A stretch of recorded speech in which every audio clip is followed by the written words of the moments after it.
like the whole Batman angry whisper thing going on? Like every time he talks, it's like, I'm so mad right now. His whisper gets creepier every season. He's like, I am currently predisposed to you. He twirls his mustache. That was good. I'm looking forward to Pirate Littlefinger. Littlefinger, yeah, he's gonna sell 17. FYI, guys, I'm totally whenever I go to my next con, I'm dressing up as Littlefinger. That's the cosplay. So I've never cosplayed before, but Littlefinger's coming. So I can't wait.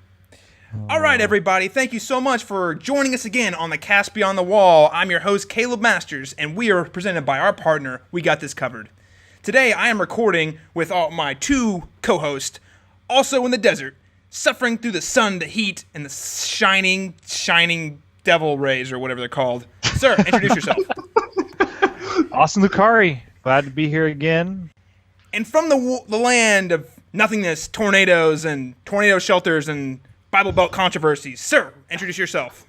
Daniel Stoll, and I'm too extremely excited to talk about this episode. I feel like we got a lot to talk about. And we are here to review this week's episode, Breaker of Chains. And joining us this week is a good friend of mine, all the way back from back in the day. He is joining us all the way from Chicago. Sir, could you introduce yourself? Yes, I'm Sir Benjamin of House Friend, and I'm joining you from the land of corrupt politicians and snow in May. So it's a perfect fit for the world of Game of Thrones. I think I live it half the time. So I told my nephew Alex, he just turned 26 today. I said, Alex, I called him for his birthday, and I said, it's just too bad you're not 4 years older, because I could have given you a U.S. Senate seat for your birthday. We're so glad to have Ben on again this season, and today we're going to be taking, we are live via YouTube, and we will be taking questions and answers throughout the show. Before we go ahead and recap Breaker of Chains, I'm going to ask, we all like to explore Westeros. We think, man, Westeros is the place we don't want to be. But if we had to be there, what kind of decisions will we make? And the question I have this week, to kind of, for you to understand us hosts a little better, is if we were all fighting in the War of the Five Kings, what Westeros army would we fight in? Starting off, Mr. Austin Lucari, what army would you join? I would have to join the Greyjoy army because it's a pirate's life for me. And really bad eggs. Drink up, me hearties, yo-ho. You can't beat that. Raping, pillaging. Simple as that. I can't blame you. It makes life a lot easier. A lot more simpler. And apparently the Greyjoys are doing whatever the heck they want still. Like, no one's done jack with them yet still. So, hey, more power to you. Daniel, who would you pick? What army would you fight for? Well, I have a couple different answers for this. I'd want to pick the Lannisters for, obviously, safety reasons, but I would honestly probably end up fighting for the Starks because that's sort of where my philosophy is, but I would like to say go for Renly, actually, because I feel like he was probably the best candidate of the War of the Five Kings. I feel like he had the potential to be the best king, and so I'd like to say that I would, in the end, support him and fight for him. Very good pick, sir. Mr. Ben from House Friend, who would you pick? Well, first of all, I'm a sir, but second of all, no, I liked Renly a lot, and I thought that Renly was the sort of leader that you wanted to believe in, even if he maybe was not the most legitimate, like he didn't have the most legitimate of claims, but and this might be the Chicago coming out in me, but I think I kind of lean toward the Lannisters. There's a self-preservation instinct in me that kind of says, well, you want to fight for the side that's going to win, and I think Tywin is an incredible leader. He's so compelling, and I think that, that is a family that knows how to play smart politics, really. They can adapt to any situation and figure out a way for their circumstances to always benefit them, which is a backhanded way to compliment them, but.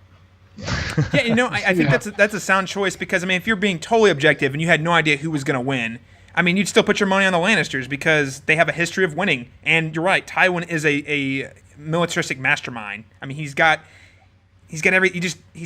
excellent leader who commands his troops with finesse, and he just knows what he's doing. And more importantly, he's got the money. Well, he's got the money. Yeah, he does have the money. Got the cash. Yeah, I really like Tywin. I know that he's made some decisions that have helped get rid of some of my favorite characters, and the Starks in particular, but from his perspective, the decisions that he has made have been absolutely fantastic for him and his family.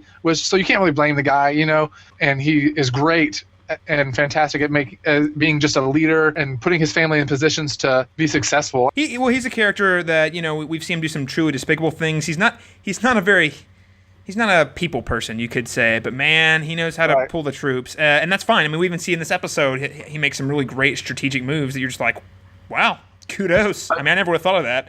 So yeah. No, that's all the respect. No, you're good, man. I was going to say he's not a particularly cuddly guy, but a military leader probably doesn't need to be too cuddly. No. And if I'm a sellsword, and Tywin Lannister wants me to fight for his people, I mean, Lannister always pays his debts, and I could use some of that money that that they've got kicking around. So that's right. Heck yeah.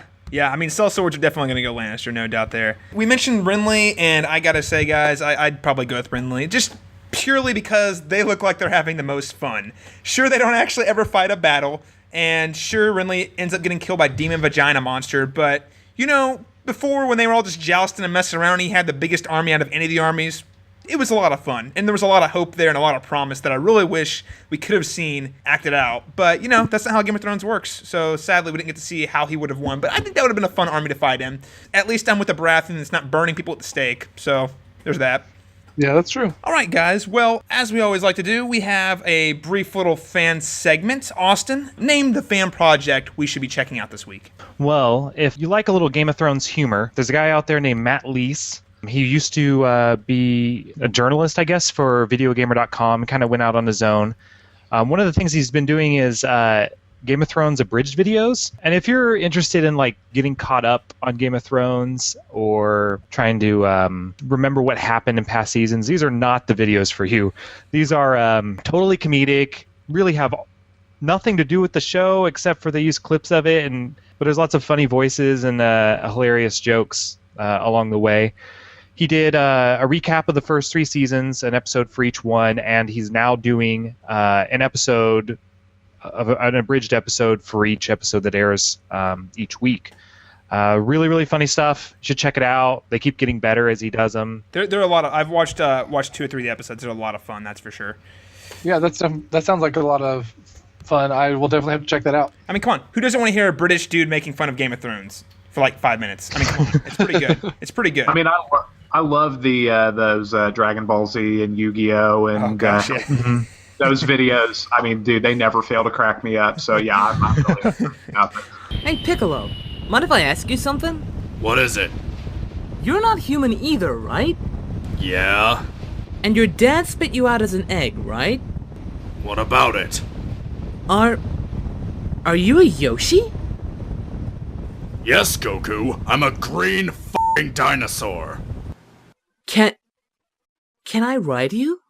All right. Well, let's go ahead and move into our recap of this week's episode, Breaker of Chains. Take him! You did this! Whoever killed the king wanted me to lose my head for it. Your circumstances have improved markedly, but I would have been the queen. Man says all he needs to crush us, he just doesn't know it yet. Who's going to protect you at Castle Black? I've never heard of visions and prophecies winning a war. I'm running out of time. I have something to say to the people of Marine.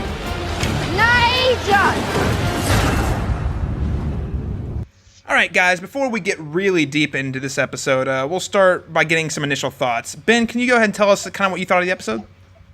Yeah, I think that this is an episode where a lot of really interesting and compelling things happen. I think, again, this week, probably as it should be, given how huge episode 2 was, the most interesting and compelling and emotionally powerful scenes this week are just the ones where we're sort of sifting through the ashes after the fallout after King Joffrey's assassination. But with that also comes the very controversial stuff that we're going to get into. And I've got a lot of thoughts on that, and it was kind of pushing and pulling me throughout the episode as far as like how it affected my overall like feelings about it. But I think that it was a solid episode that is going to give us a lot to talk about. It is interesting to see that there's a lot of things that happen, but that seems to be the scene everyone's like. I mean, it kind of dictates how people feel about the episode as a whole. So yeah, we'll get into that later.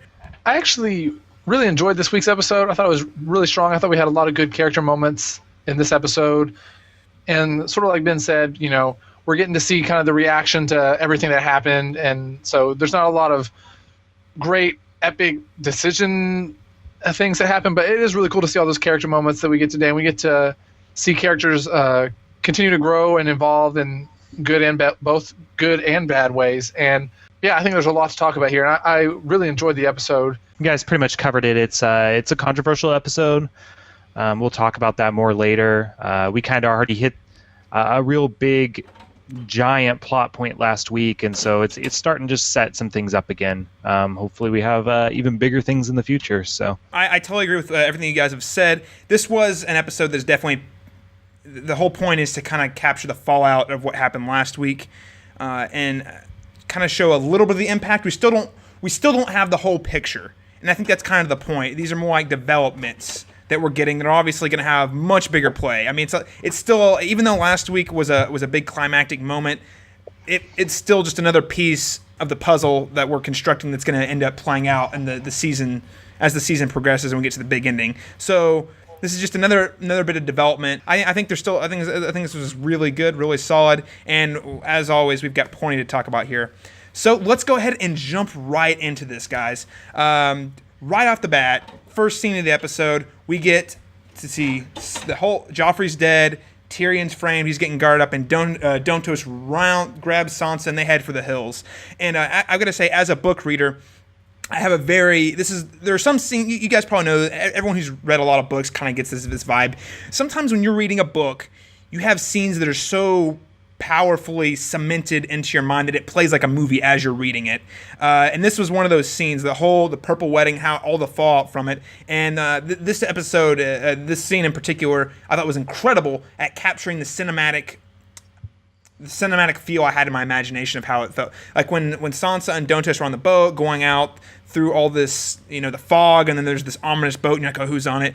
Totally picked up exactly how I felt reading it, and the reveal was just as big. So what'd you guys make of the scene? I loved that this episode picked up the second that the last one ended. That's something that actually doesn't happen much on this show, and I think that was really exciting that they didn't shy away from like the intensity and like the raw, visceral impact of such a sudden and unexpected death, and didn't shy away from showing all of the chaos. So it definitely, like, it got my blood pumping very quickly out of the gate, and I was really excited about that. And you're right. I mean, there's something just wholly cinematic about it in a way that we've seen a lot of, you know, big action scenes and stuff on this show, a lot of big fight scenes, but the tension in this one was very much like, you know, something out of like a big adventure movie. Yeah. And for a show that so often is, you know, fueled by dialogue, it's always exciting when we get like that kind of a tense, like, set piece moment. Right in the beginning of the episode too. You know, it was when Sansa and Dontos were running to the city. I thought it was really cool. We got this huge pan back of how. I mean, we see the city from afar all the time. It was just really cool to see people running through it and the techniques they use to really detail, wow, this place is huge, and they're like, you know, just moving. But what did you guys, more importantly though, what did you guys think of the big reveal? Littlefinger's on the boat. I'm not convinced he's involved as much as he knows everything that goes on always. He could have been involved, but I don't think he has to be involved. I think that he, my thought process behind that is exactly what you said, Austin, in that he doesn't have to have been involved in the conspiracy to know that it's going to happen. He just doesn't have to stop it. You know, right. He always knows everything that's going on. And I will say, I was surprised when I saw him. I wasn't thinking. We hadn't seen him at all this season, and in the back of my head, I was missing him because, as I mentioned earlier, there's a hole in your heart. There's a little finger-shaped hole in my heart. It doesn't matter what we want.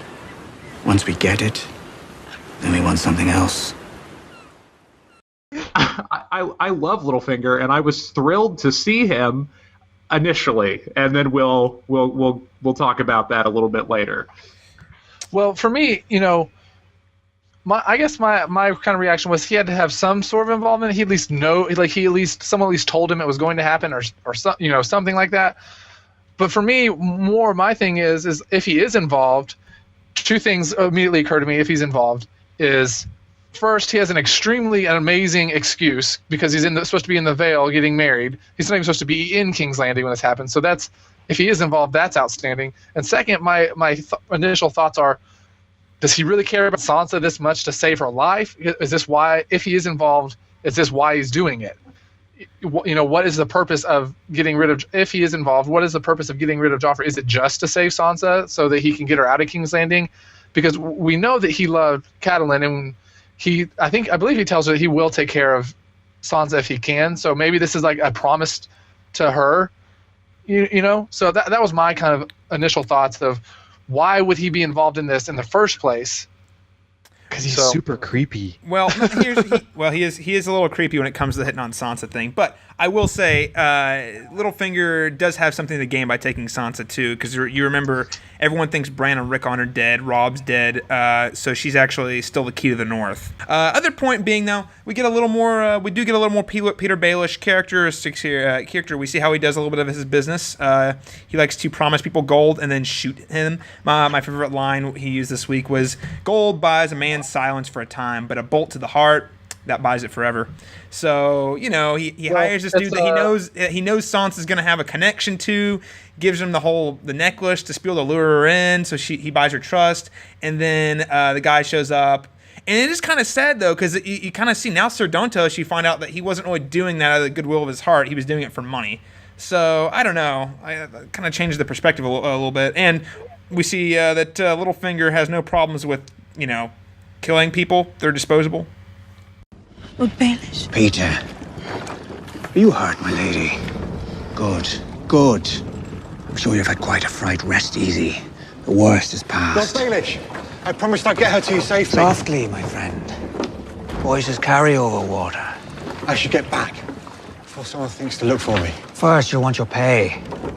10,000, was it? 10,000.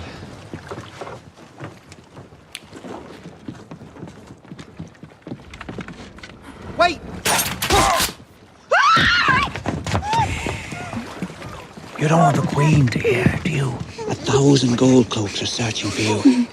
And if they found you, how do you think they would punish the girl who murdered the king? I didn't murder anyone. I know, but you must admit it looks suspicious. The king who executed your father, who tormented you for years, and you fled the scene of his murder. Why did you kill him? Because he was a drunk and a fool, and I don't trust drunk fools. He saved me. Saved you, my lady. He followed my orders, every one of them. And he did it all for gold. Money buys a man's silence for a time. A bolt in the heart buys it forever. As I said, with my undying love for Littlefinger, I want to read you verbatim what my notes were over the course of this scene, from the moment that Dontos grabbed Sansa to the moment that Dontos was killed. Thought process.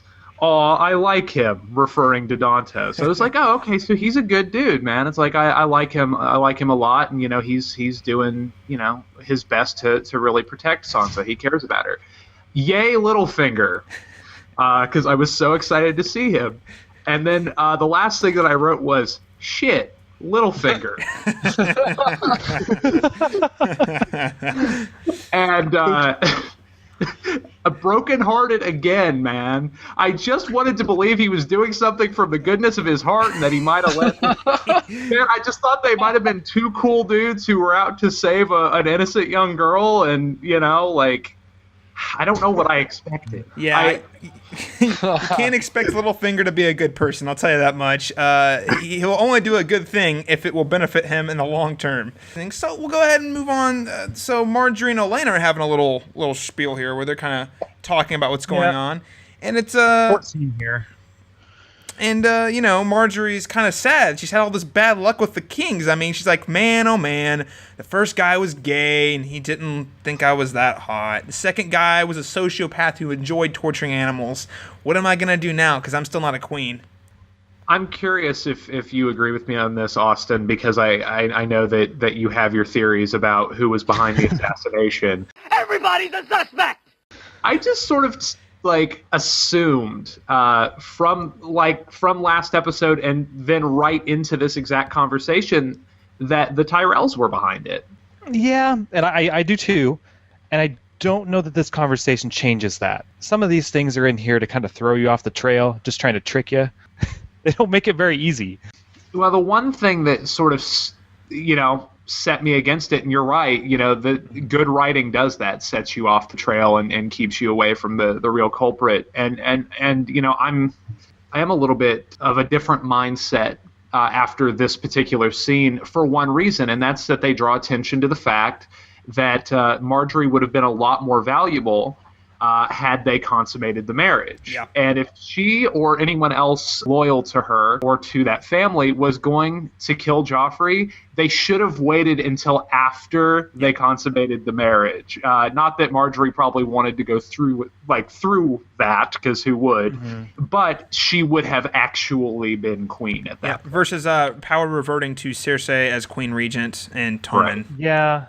Which, I agree with you. It was, I thought the same thing until one of the next lines where Olenna says, you did wonderful work on Joffrey, which should make the next one that much easier. You're right. Which makes me think that, this is part of the plan. They always intended for her to end up marrying Tommen.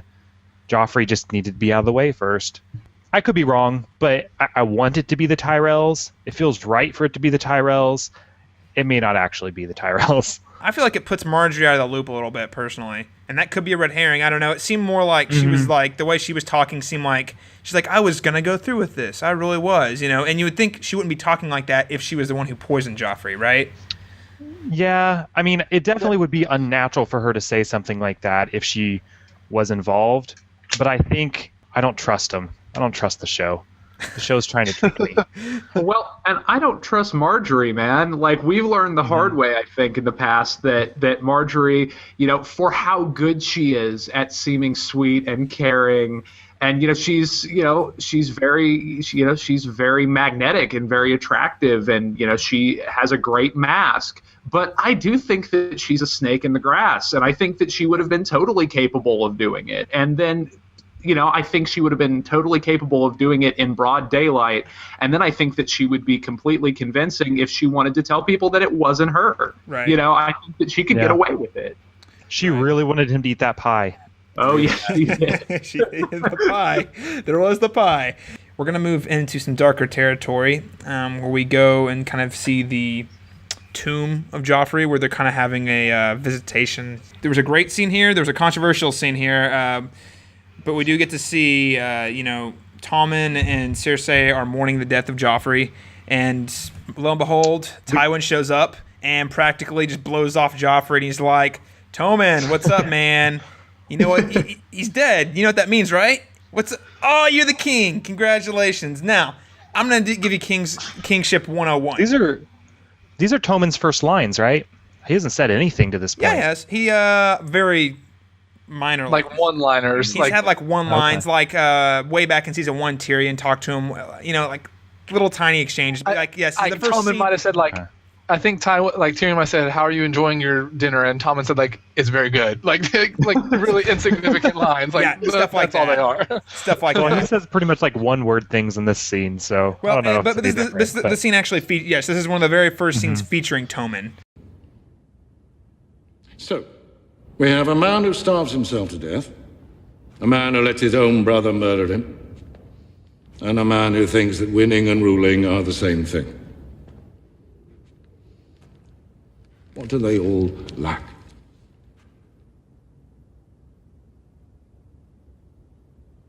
Wisdom? Yes. Wisdom is what makes a good king. Yes. But what is wisdom? A house with great wealth and fertile lands asks you for your protection against another house with a strong navy that could one day oppose you. How do you know which choice is wise and which isn't? Any experience of treasuries and granaries or shipyards and soldiers? No, of course not. A wise king knows what he knows and what he doesn't. You're young. A wise young king listens to his counselors and heeds their advice until he comes of age. And the wisest kings continue to listen to them long afterwards. Your brother was not a wise king. Your brother was not a good king. If he had been, perhaps he'd still be alive. I absolutely love this scene. Again, it goes back to the respect that I have for Tywin. If you're on the Lannister side, he's made every fantastic decision that he could possibly make. And again, we see him basically training up Tommen to be a great king. And I kind of guessed the word, before he said it was like, oh, he's going to talk about wisdom. And I just really enjoyed that, seeing Tywin saying wisdom it shows a lot about Tywin's character too. I think that he values wisdom as the most important thing the king can have. Yes, these other things are important, but if you have wisdom, that's the most important thing. And if you don't have a lot of wisdom, you need to consult your advisors. And most wise kings will continue to consult them even long after they have a lot of knowledge. And right. I just thought it's brilliant by Tywin. It again shows us how incredibly intelligent he is. And I don't know. I just thought this was really strong. It's for sure a power play by Tywin, I think. Yeah. Well, he's taking the power away from Cersei. At the same time, I would like to point out, I thought it was really funny. Cersei says, "I don't think this is the time for this," and literally nobody said anything to her. They just kept on talking like she wasn't in the room. I was just like, yes. Tommen he has innocence, and that Tommen's really not gonna probably be making that big of decisions anytime soon. That Tywin's probably going to be doing the majority of it. I trust Tywin to make decent decisions, at least as far as the ruling of the kingdom. And I think the scene kind of inspires some hope for for Westeros. Really, I think. Well, you've gone through this horrible period with Joffrey, where you're just like, this is not going well, and this was kind of a nice scene, despite Joffrey laying dead in the middle of the room. Probably because of Joffrey. I think that this goes back to what is so powerful and interesting about Tywin as a character. This is an amazing monologue. It's written so well. It's performed so well. I just love the structure and the cadence of it, and I love, the ideology behind the words. And I think that, he makes a lot of good points in saying that, ideally, a king would know his weaknesses. He would be wise and use his own wisdom when applicable and turn to other people to help him make decisions when he can. But there's a duplicity there, because we do know that Tywin is telling him this because he's young, he's innocent, he's being thrust into a role that has driven grown men crazy, much less a small child, and he knows that he can use that presence on the throne to further his own agenda. So that even though he is saying these things, he probably doesn't necessarily believe them. I'm not sure that this lecture that he's giving Tommen is really his own philosophy. I just think that it's another thing in a long line of manipulations to keep his own agenda in play. I also will say that I agree with Austin in that I don't think that Tywin will necessarily make bad decisions. I don't think he's the worst of the family by any means. When he's not being cold and calculating, he is smart enough to know when to throw people a bone, I think, and that's how he's kind of kept his army together, obviously. And Ben, that's a great point to question the sincerity of the kind of this monologue. I hadn't even thought about it like that, because I think he is echoing an ideal world Tommen is probably very young, so he's very black and white. So he's like, of course, a king needs to be wise. And so Tywin is trying really hard to get him very early on to start thinking and asking the right questions, I guess. Whether or not he actually believes in them or not is another circumstance. But he wants to basically raise him from a young age so that when he does have to make those hard decisions on his own. When he's talking about the just king, he says, is it just to be gullible to miss the evil that's right in front of your eyes? And I just thought that was a really brilliant line, just saying, again, it's you have to be able to see what's right in front of you. And when even people are always going to be trying to backstab you, and you have to understand that and put people around you that understand that and can keep you from that. The way he worded it was just basically, he says it's not very just that guy was gullible enough to not see what was in front of him. Yeah, I think so. It was good. It highlights his character, highlights a certain philosophy that I think he's trying to get across here.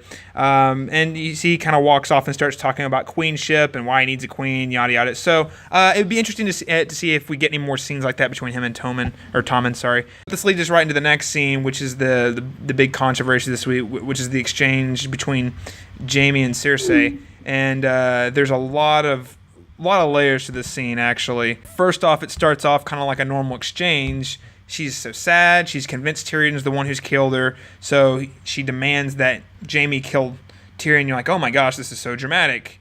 But then obviously we get into this sexual tension, and then she decides she's not ready for that step, basically. And the scene kind of escalates from there, and he kind of pushes harder, and we get a scene that is debatably him raping her, which I think is very appalling for a lot of people, given Jaime's arc last season. I will say, when I first saw it, I didn't think it was as big a deal as it was till after I started reading reactions from it. I thought it was definitely, there's definitely a line there that I think Jaime crosses. And for me, I don't think Jaime is a rapist. If this is rape, I don't feel like Jaime would make this decision. So from a character perspective, if we're going to, I've heard both sides. I've heard couple people arguing me that it was not rape, that Cersei consented in the middle of their tussle or whatever, and then other people that are like, no, absolutely, is very much rape. And if we're going to say it is rape, I don't feel like Jaime would do this, and that's what's bothersome to me, I think, more than anything in this scene. But I don't want to judge this scene again too harshly, because I don't know if the show has a plan with this scene. I don't know if they're going somewhere with this. I didn't think it was that big a deal, but then I read a lot of reactions and I thought, okay, maybe this is a bigger deal than I first here's the thing. It seems pretty unclear to a lot of people whether this was actually rape or not. So it's hard to interpret this. It's been very difficult, I think, for people to interpret the scene because we're not really sure what the intention is. But I remember the director of this episode said that he intended it to be like, start off sort of Jaime forcing on himself, but as it goes along, Cersei consents and it becomes a consensual thing. And if that's the case, I think it could have been done more effectively. Yeah, I mean, if that was the intent, then I argue that it was bad direction. So much so that the actor Nikolai says it was rape. Yeah, he did. Yeah, I believe he does. With IGN, and he basically comes out and says, "Oh yeah, it was totally rape." So if the actor performing it says it was, he at least got that from the script or the director or somebody. He didn't come up with that entirely on his own.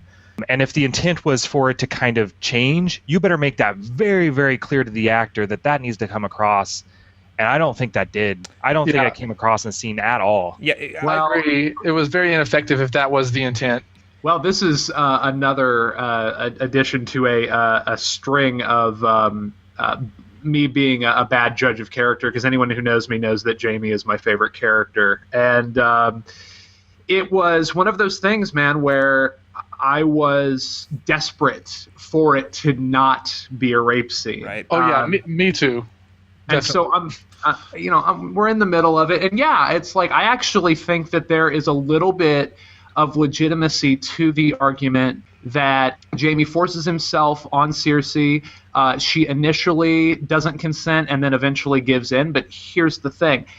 I was watching it and there's sort of like this roller coaster moment where it seems like, okay, he forces himself on her. She tries to push him off. Eventually, it actually seems like she's okay with it. And then immediately she starts kicking and punching and she sobbing. maybe is submissive. She's maybe submissive to that for like 5 or 10 seconds. And then immediately she's back to forcing, him off of her. And you know, it's tough. It's a tough thing for me to reconcile because I actually can understand it from a character perspective. Here's a guy who has lost everything that he was. He doesn't have his hand anymore, so he's a terrible swordsman. And Cersei looks at him differently because he's not the great, fighter that he was. He's not the King Slayer anymore. Right. And, no matter how much she might say that she loved him for him, she was hugely attracted to, his title and his stature and like the sort of person that he was. And so she has been distant with him, and this is the only woman that he's ever loved, as he stated last season. And this is, I think, an act of desperation from him. He just wants one, moment of affection, and, he wants to hold on to something that he used to have and something that used to be so important to him and something that was so integral to him. And he can't have it anymore, and he lashes out. And I understand that from a character perspective. It doesn't make it any less difficult to watch because rape is rape. Right.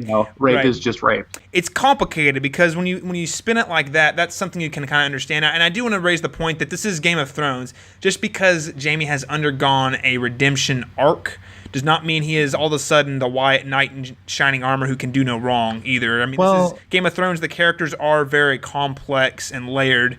It's like Arya a couple weeks ago. We love Arya. We're gonna root for Arya all the way, but her killing that guy in the manner that she did, that's a dark moment. That's a really dark moment that I think we should probably question, should I be rooting for her at this point? Because this is to show that even the most heroic characters that we like can do really despicable things. And let me bring this up, and I'll raise some questions based on probably one of the more popular articles that was written about this topic. On AV Club, one of the writers wrote an article with a very and kind of inflammatory title. It's called Rape of Thrones. Why are the Game of Thrones showrunners rewriting the books into misogyny? Wow. And I'm not a book reader, and so I wanted to bring up some of these points that she talks about and see if you guys agree, having had read the books. But one of her main points is she says she's not opposed to adaptation. She thinks adaptations are necessary and good, and a show like this has done some really, really good things with adaptations. So she's not coming from the perspective of purist or anything like that. I think all of us pretty much agree, adaptations are good for shows. Oh, yeah.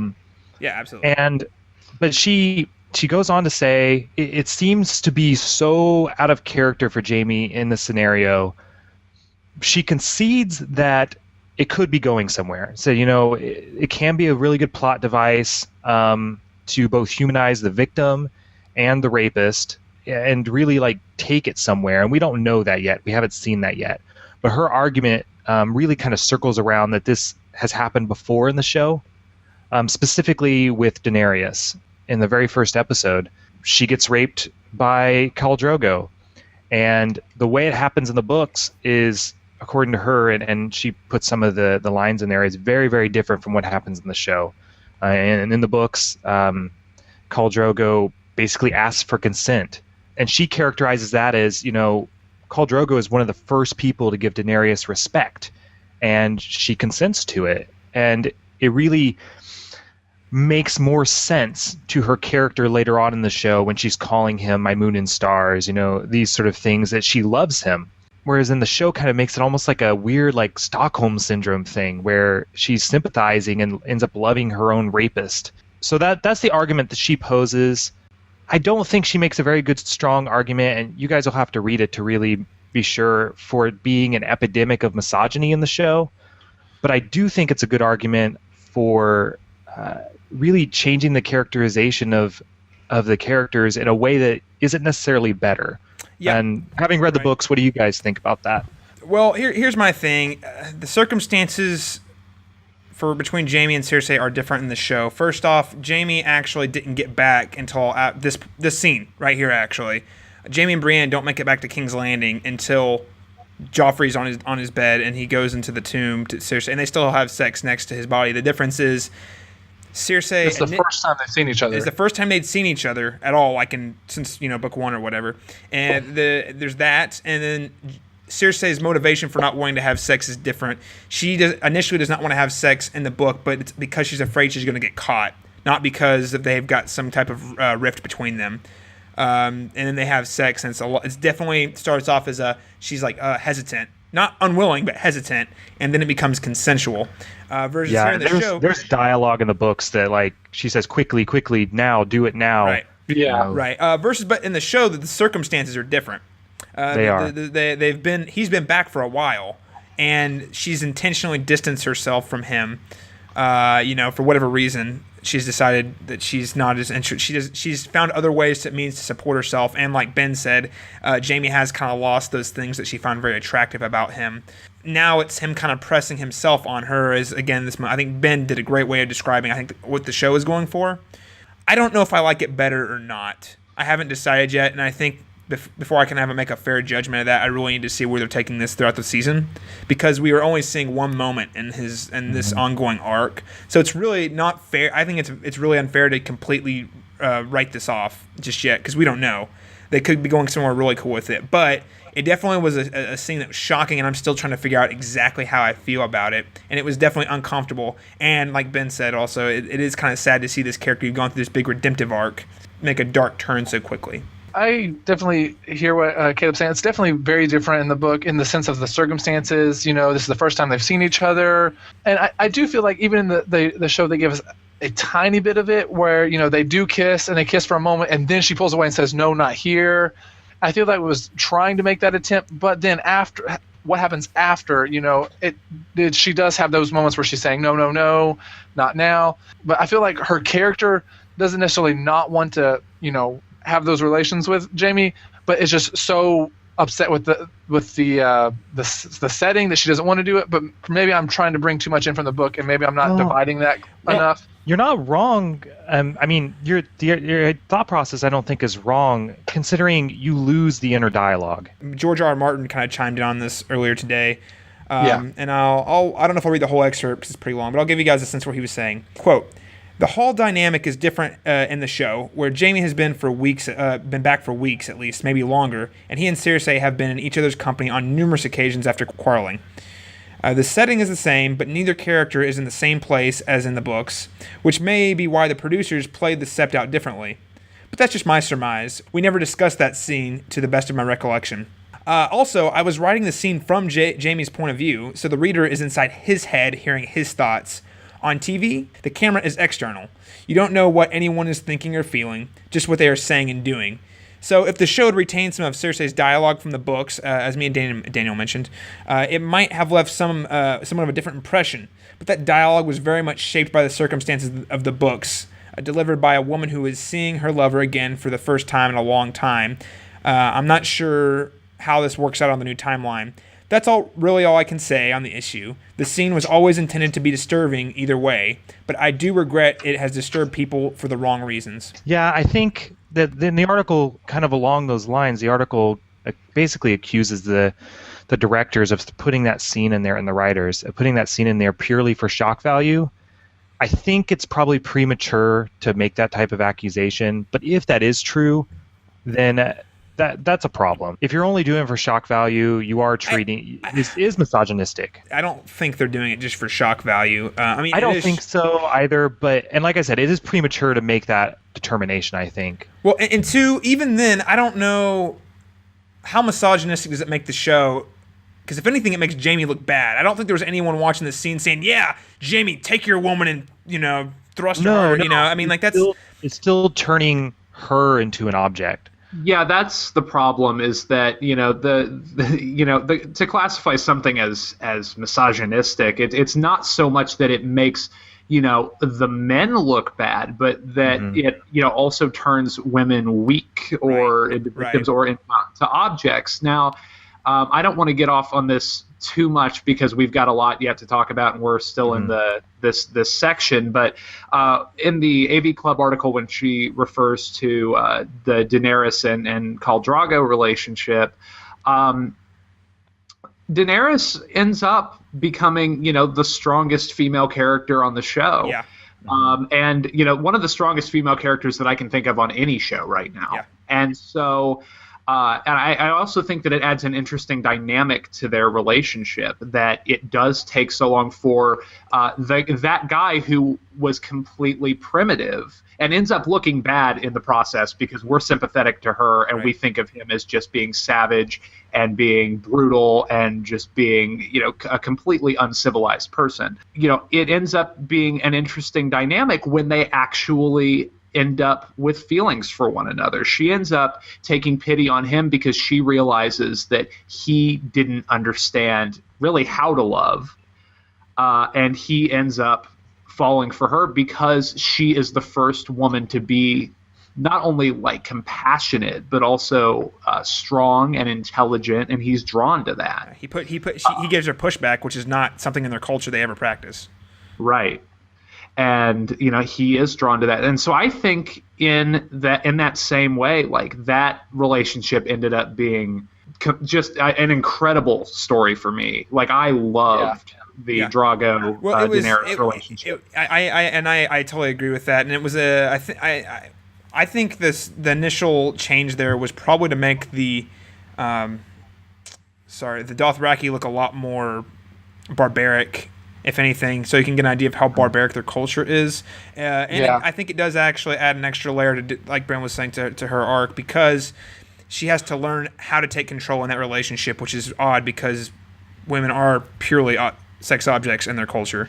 So that's a character who refused to be treated like a sex object and ended up becoming a powerful leader. Yeah. So I think this show is capable of putting women in situations that victimize them, and then flipping the tables and have them getting the last laugh and having them, rise above it. And I am not completely sold on this either, but I do think that it would be a pity if we were to write the show off just because of it. Absolutely. Misogyny in Game of Thrones is an interesting conversation that we can delve into a little bit maybe, and I do want to bring this back on when we have some lady guest hosts, because we're all a bunch of dudes sitting around here talking about it. But I think the show has a very interesting dynamic. For on one hand, it does present to us some of the most well-developed, intelligent, thought-out, and powerful women. I mean, Cersei is a great woman. I can't stand her, but she's a fantastic character, masterfully written, well-developed, one of the best on TV. Daenerys, Arya, there are a lot of really empowering women characters on the show. There are several strong female characters on the show too. Even Catelyn was a very strong female character. Right. Like you said, Cersei, Daenerys, Arya, even Melisandre in some sense is a strong female character. A lot of the females on Game of Thrones are very strong characters. The only one that really comes to mind that's not like a strong character like that is maybe Sansa, and we can't really get onto her for not being a strong female character because of her circumstances, and she's still very young. She's a survivor, though. Well, exactly. She's a survivor, and I do want to shy away a little bit from the classification of the strong female character. I don't mean so much like strong female character as in they're a woman, but hey, they can kick ass and they can hang with the big ones. But it's three-dimensional female character. Exactly. Three-dimensional is a much better three-dimensional female characters. That's good. That's what's really. There have been a lot of debates online about the term strong, so I like that. Yes, three-dimensional, well-developed, well-thought-out characters, women that seem like they're real. They're not just written to be women characters. They are written to be real characters in their universe. And the double-edged sword there with Game of Thrones, though, on the misogyny topic, is that this is also a show that is known for its nudity and sex, so it's kind of this really weird temperament. Some of that is based on the universe that Martin's created, where sex is a big deal and women are objectified, but some of it also it's HBO, so right. And we do have to remember that this is not a 21st century world. This is a very old world where women are, like you said, it's based on women were treated this way. And it was not that big a deal to a lot of people at that time period.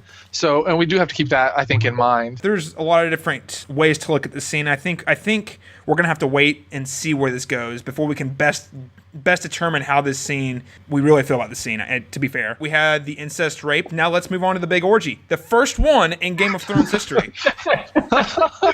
Oh, wait. Did you just call it the first one? That is the first true orgy. Now, listen, you might have seen like a couple dudes laying on one guy, so if you classify that as an orgy, but I'm talking multiple men, multiple women, laying in a pile, making out a whole 9 yards, taking turns, switching partners. Yeah, this is an orgy. I mean, I've definitely seen Tyrion with like 4 women. So, but they're okay. It depends on how you classify orgy. But I'm thinking this is the first time we've ever seen 2 dudes in the bed with like 3 or 4 girls. I don't know. Yeah, Oberyn, half of Westeros Martell, in bed with Littlefinger's boy at the brothel. And I thought this was a clever use of sexposition here. As Game of Thrones has become known to do, sexposition where it's like, these guys are actually kind of talking about their philosophy on life and like how they do things in comparison. All while they're doing it. All while they're doing it, exactly. It's really efficient, really, you know? I mean, that way drive viewer numbers. Listen. If they can have sex and talk at the same time, think of how much more content we could shove into the show. I mean, come on. Oh, yeah. Not even just that. Think of how much more time you're going to have in your day if you're having sex and getting things done. It's great. Yeah, it fills everything, like it fills up all of the qualifications that a show like this needs. It's like I can feel good about watching it because it's intellectual and well written, and then there's the smut for good measure that I can justify because of all the intelligent stuff. It's a perfect marriage, I don't owe an explanation to anybody.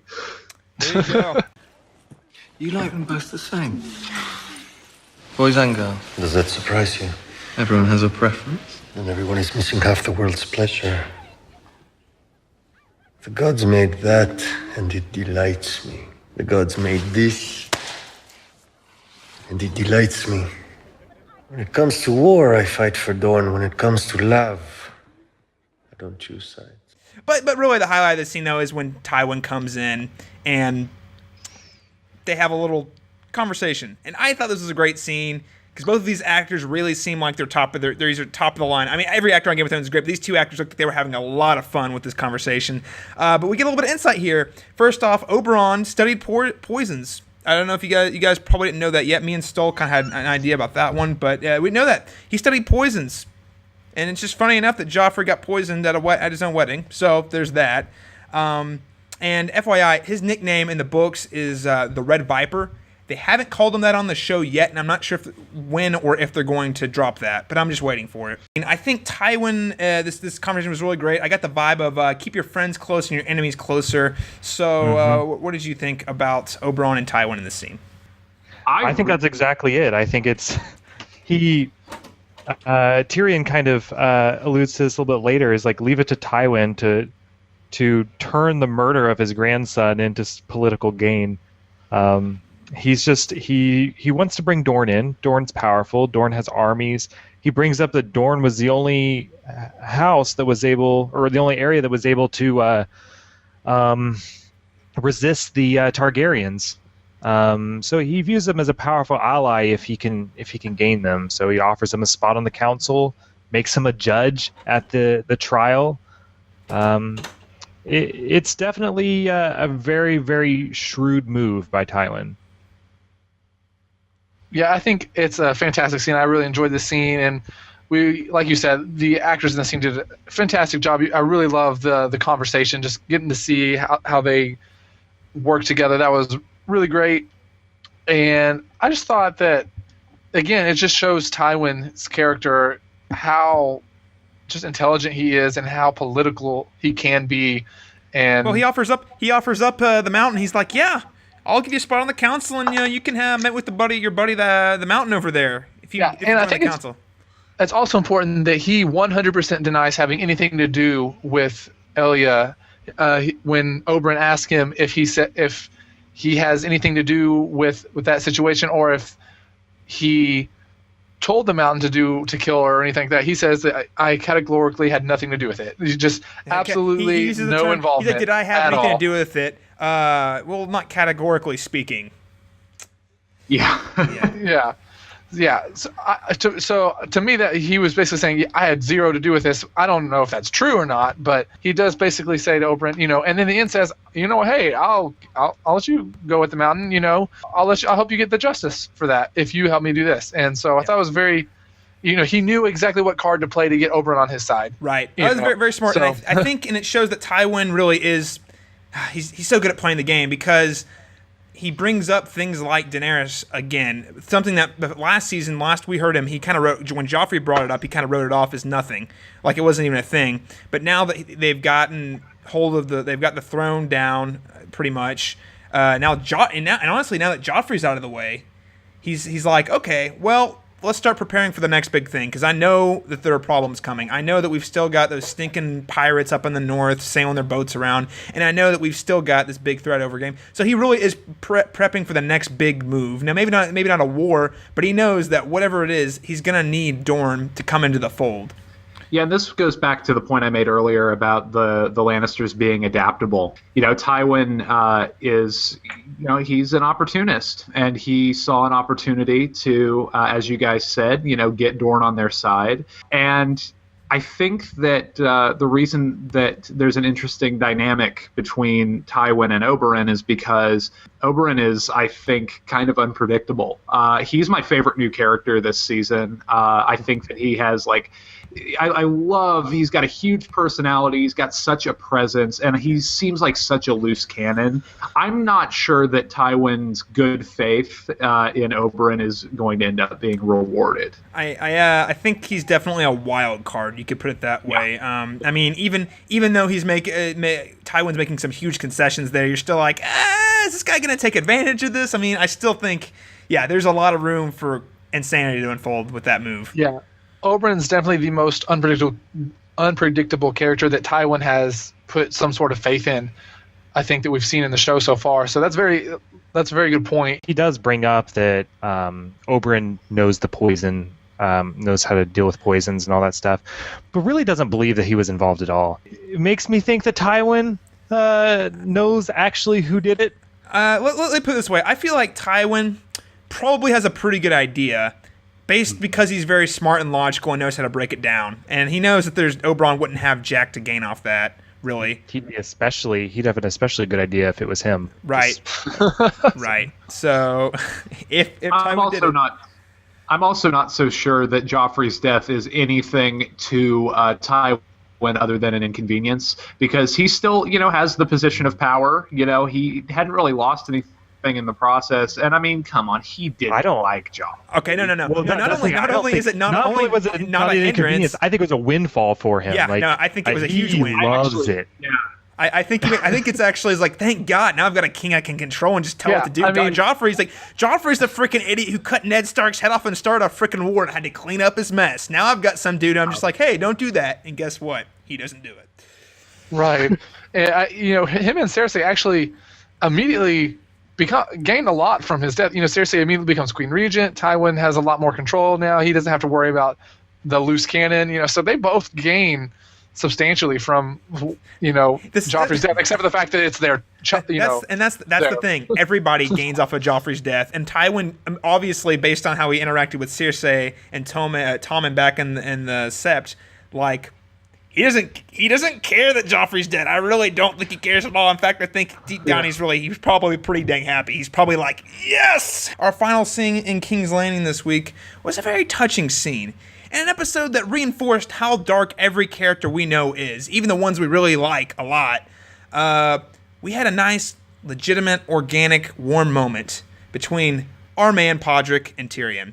And this was it was heartwarming and heartbreaking at the same time, because you do get to see that this is probably one of the most legitimate relationships Tyrion's ever had. It's the only guy he's really ever truly trusted, and not only that, very unlike most characters in this show, relationships in this show, it's mutual feeling, because Podrick gets offered knighthood if he sells out Tyrion, but no. He's a good guy deep down, because he tells Tyrion that he got the deal. And then Tyrion's like, listen, man, don't stick up for me, just get the F out of here. So, it was a very nice, legitimate scene, very sad. There's something else, my lord. A man I didn't know his face. He came to ask if I'd testify against you. Said I'd be named Sir Podrick Payne if I told the judges you'd bought a poison called the Strangler. Sir Podrick Payne? That's a nice ring to it. What did you tell him? I didn't tell them anything, my lord. Are you going to accept their offer? My lord. Testifying against me wasn't a suggestion. If they can't tempt you with honey, they'll choose something less sweet. You've been good to me, my lord. Pod, the trial's in a fortnight. They'll want an answer before that. Already gave them an answer, my lord. I will not have you dying on my behalf. Do you hear me? If I have to take that long walk to the executioner's block, I don't want to see your head already mounted. My lord. Pod, I am giving you an order. Go and find my brother and tell him I need him. And get yourself out of King's Landing before it's too late. Pod! This is farewell. Farewell.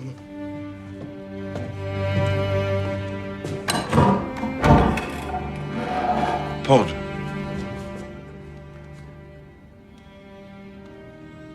There has never lived a more loyal squire.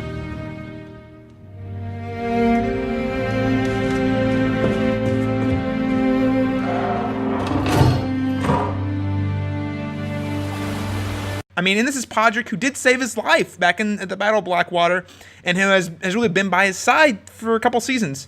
So, I don't know. That was a nice little touch there. Yeah, it was a really nice little moment, and I actually thought that, usually Peter Dinklage kind of takes the scene, but I felt like, I don't even know his name, but the actor for Podrick did a fantastic job with this scene. I felt like he almost, he didn't steal it from Peter Dinklage, but he really performed strongly in that scene. I thought it was really, really surprising and really awesome. Well, from a character that doesn't really say a whole lot. Right, yeah. Yes, the fact my lord. No, my lord.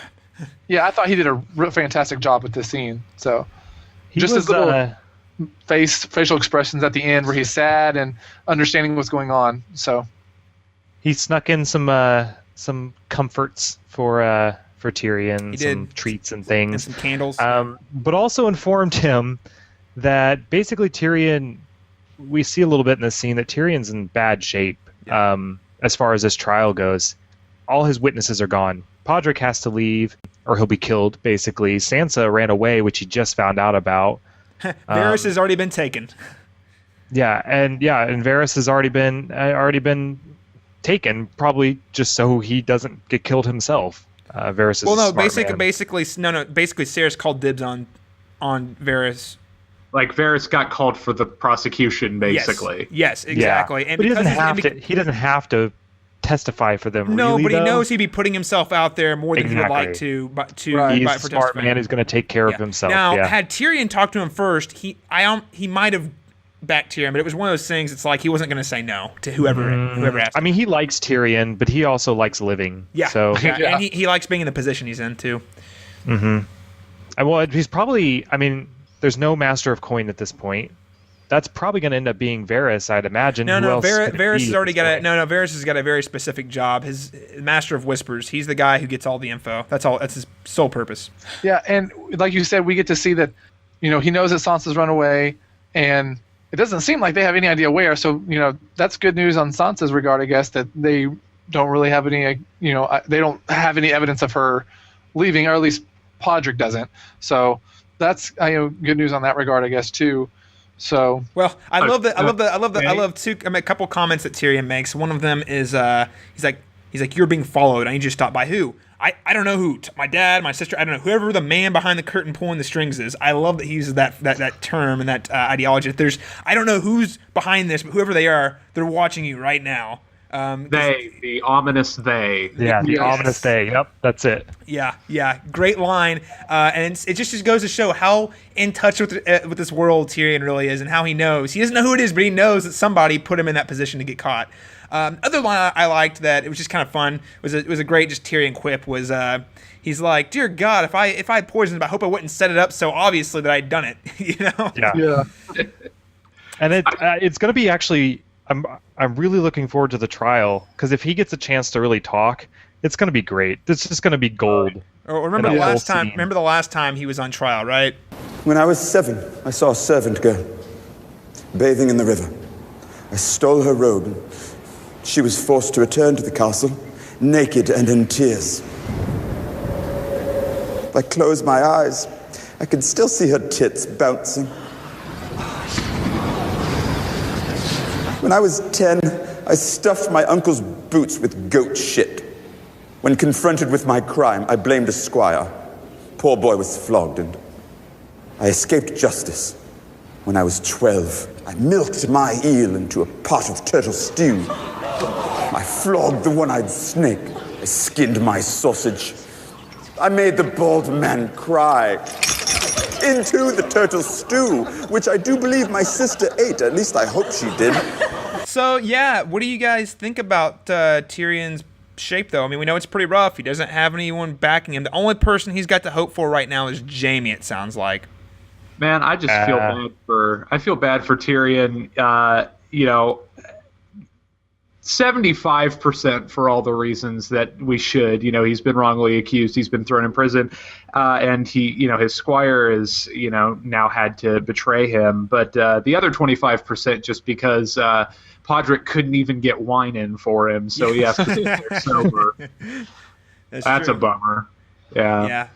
He's the god of tits and wine. He doesn't get either in that prison. That's pretty terrible. Yeah, what is the god of tits and wine supposed to do? Like, he's nothing. All right, well, I think that about wraps up our King's Landing coverage for the week. But let's go ahead and look at Dragonstone this week. And so, guys, get this. Stannis is not crazy about hiring sellswords. Wait. I have some notes that I would like to read at this point. Okay, that's fine. I just want to point out, though, he likes to burn people at the stake. He will trust faith he doesn't understand, but man, you hire those dang sellswords. This is just immoral. Immoral. If you want money, how dare you, sir? How dare you? Burn my own men alive? Burn my own alive? Yeah, totally worth it. But man, money for those guys, what scumbags. Okay, so here's what I have Stannis. I have and under Stannis I hate him. He's a fat douche. That's all my notes on Stannis for this episode. So I haven't heard a truer thing all night, sir. He's talking to Davos, and he's like, Davos, what the hell? Where's my army at? And Davos is sitting there thinking, dude, I gave you an army and you got them all burned up. Like, what is he supposed to do? The guy can't win. He's delivered pretty much everything Stannis wanted him to do. And he's been the most loyal guy. Throws it away. He just throws it away. And Stannis is sitting there like, why won't anyone fight for me? I don't understand why. Hey, well, maybe it's because you burn everybody. Well, maybe it's because you lost an epic battle, so everyone already thinks you're a loser. And then two, the remaining followers you have that are tried and true, you burn them at the stake. I don't know. Why not follow that guy? I mean, he seems like a winner to me.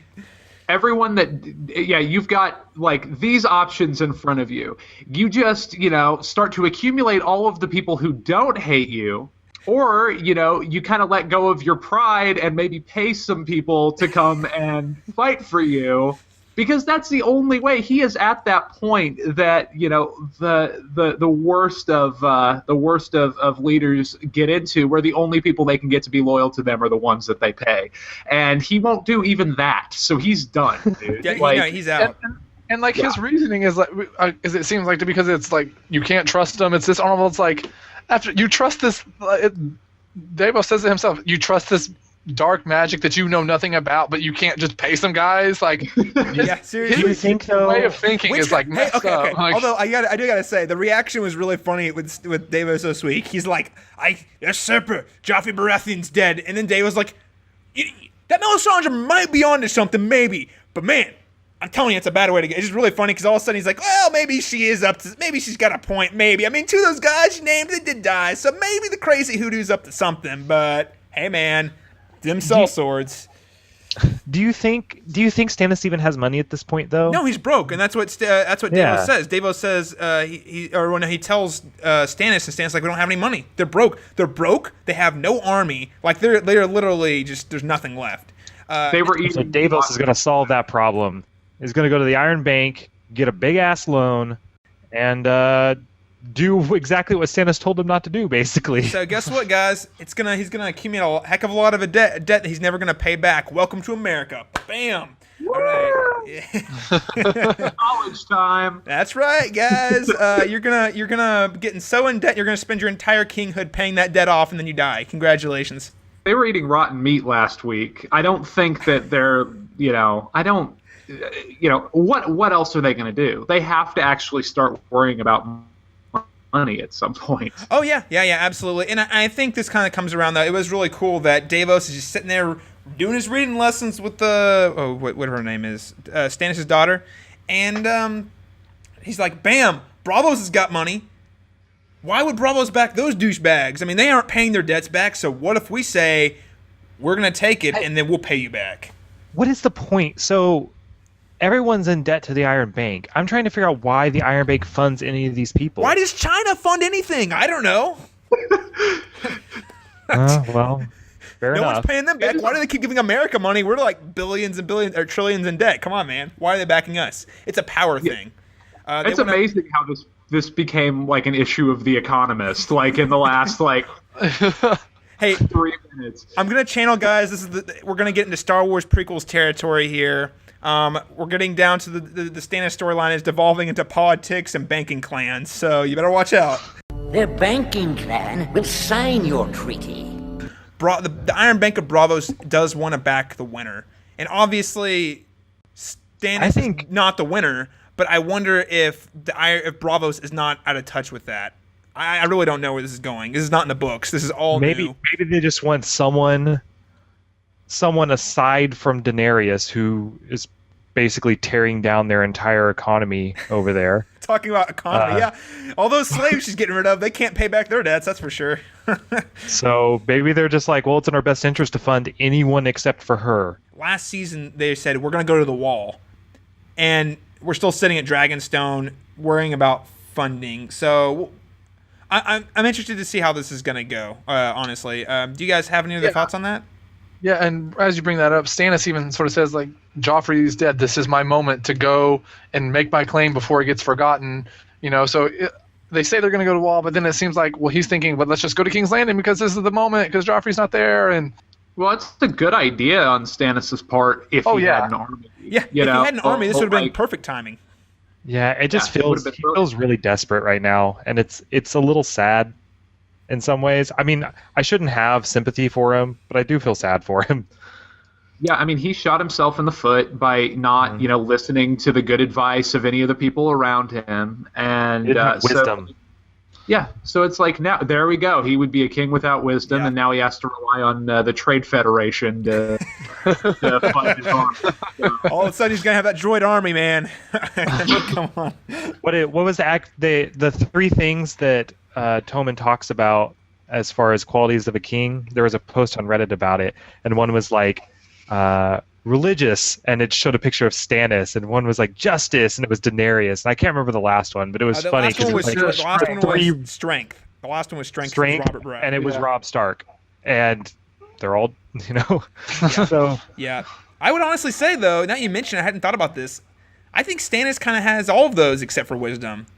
He's surrounded himself with a religious cultist. He's a very strong leader, and what was the other one? Justice.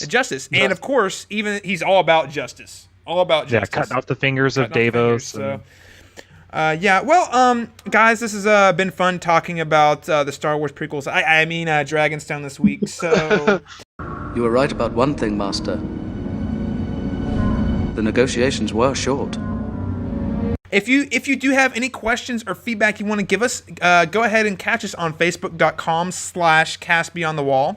You can also find us at Twitter at cast_beyond_GOT.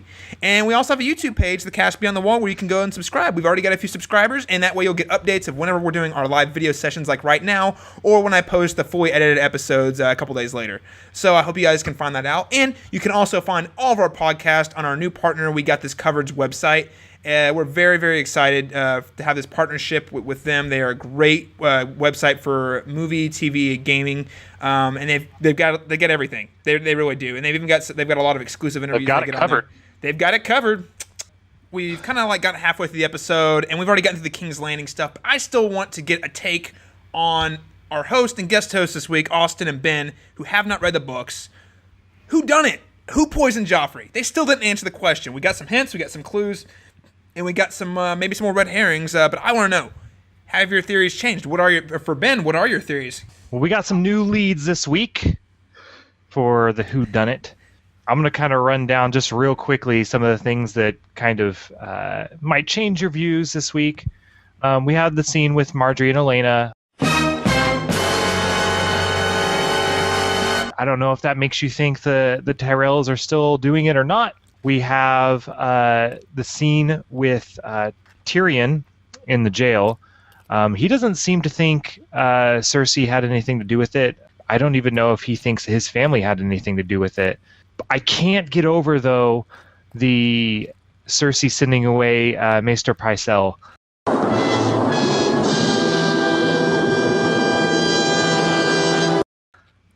That seems like such like a huge red flag to me. Can't get over it. If it's a red herring, shame on them. Shame on them for that one. Jaime seems pretty oblivious to the whole thing. The way they're talking to each other there before the scene, assuming that Cersei's involved, and I do think she is. Jaime doesn't seem to know anything about it. So that was pretty interesting as well. Ben, kind of what are your thoughts?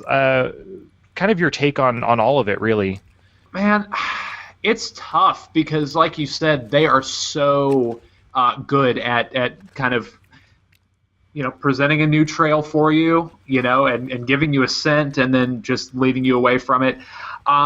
The most likely people in my head still are the Tyrells. But as we discussed earlier, this scene this week did sort of change my mind a little bit, just as far as like thinking that it wouldn't be a particularly smart plan to stage it the way that they did and at the moment that they did, if they're responsible for it. As far as other people who could be involved, I don't know. Cersei seems like too legitimately distraught about it. Really? 'Cause here, I keep getting stuck on the whole Maester Pycelle thing. She sends the only person that knows anything about healing people from poisons away right before it happens. Maybe that is a red herring. I don't know, but it's so... It's very suspicious. Yeah, at least suspicious, yeah. And, that just because she's distraught, to be fair, just because she's distraught doesn't mean that she couldn't be behind it. She may have realized that it was what needed to happen politically and for, the good of their family and the good of Westeros. But it could still have really hurt her to have made that decision. That's kind of how I viewed it, as she knew it needed to be done. Tywin does not seem too tore up about it. But doesn't mean she had to like it. She still loved her kids a lot. She just also knew he was a horrible monster. I don't know. That's kind of what I think. But the show does such a good job of really setting anybody up for it. Like, we have the introduction this week of Littlefinger, who clearly knew something about it. I don't know if he was really involved, but he at least knew it was going to happen. But you think the Tyrells, you think that's the main culprit? Yeah, that's the one that seems the most likely to me, but I think that's probably going to change. I will say this. I was taken with how kind of apathetic Jaime seemed to be about it. Not that I think Jaime was responsible, but, he was aware that Joffrey was his son. Yes? Yes. And so you would think he would be a little more upset about it. He definitely, and we talked about this, I believe, last week. He always knew Joffrey was his son, but at least in the books, he never really seems to take ownership of him. He's just like, well, he's my son biologically, but I don't care about this kid. Right. He just doesn't. And I think Jaime ultimately, characterized even more by the events that happened this week, is just a really selfish person. Yeah. So he doesn't care about Joffrey, even though it's his kid. He does what he wants when he wants to do it. He's just very, very selfish. But yeah, I agree with you. Didn't seem to care. Didn't seem upset at all, and He wasn't phased, didn't really that's seem for like sure. he'd been involved. Well, on that note, I'm not gonna. This isn't really a spoiler, but you do kind of get some insight into Jaime's mind after he gets the news of Joffrey's death, and there's a disconnect. He never really thought of him as his kid. He's like, yeah, he's mine, but I didn't get. He calls him a little hoodoo. So like he really doesn't care. And we've already kind of gotten echoes of this in the first episode with his conversation with Tywin. He's like, I don't want a wife, I don't want lands, I don't want kids. Like it's not what he's about.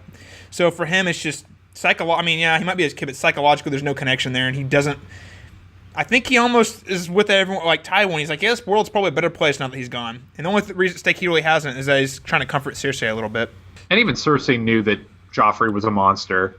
You know, she has said it before in past seasons that, you know, a parent always loves her child, you know, even if they turn out to be a monster, you know, and it's was never what she wanted from him. She would have preferred him to have just been the little boy that was always at her side back in the day, you know. Right. And then she's actually got some great monologues earlier in the show about her relationship with Joffrey, and it does bring some more dimension to that relationship than I think we got in the books. But, you know, I think you guys are still missing out on the obvious suspect here. Hodor. Hodor did it. He masterminded the whole dang thing. You would never suspect him because no one knows where he's at. He's like way beyond the wall. But he sent a crow. He sent a crow with the poison back that landed on the cup, dropped the poison, and flew away. Hodor. Hodor's pretty good. He's real quiet about it. Doesn't tell anybody. I actually can't believe that we haven't discussed the possibility of it being the Melisandre vagina smoke demon. Where has he been? You know, right? He has some. We did get rid of Gendry, so that is true. That's true. More of that I forgot about Gendry. It could have been Gendry. That's what happened. They caught up with Gendry and then said, "Listen, we'll let you go if you poison the king." Right? Maybe Gendry did it. Maybe Gendry saw an opportunity to become king. He's like, I'm gonna kill Joffrey now. I'm gonna kill Joffrey.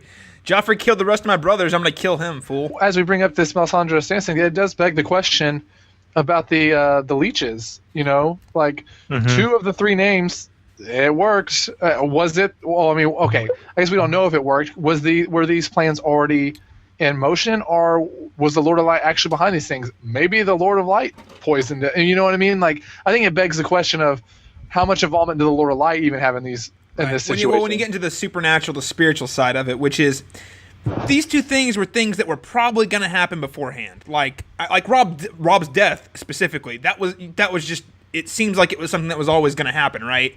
And this, I mean, Joffrey, it seemed like it was planned before Stannis, you know, performs that ritual. And Joffrey, like whoever did this was very. This is a preconceived, planned out idea before they burn the leeches. But it is an interesting dynamic there. And again, we're probably never going to get a clear-cut answer. But it is an interesting idea. I mean, this is a world where everybody dies.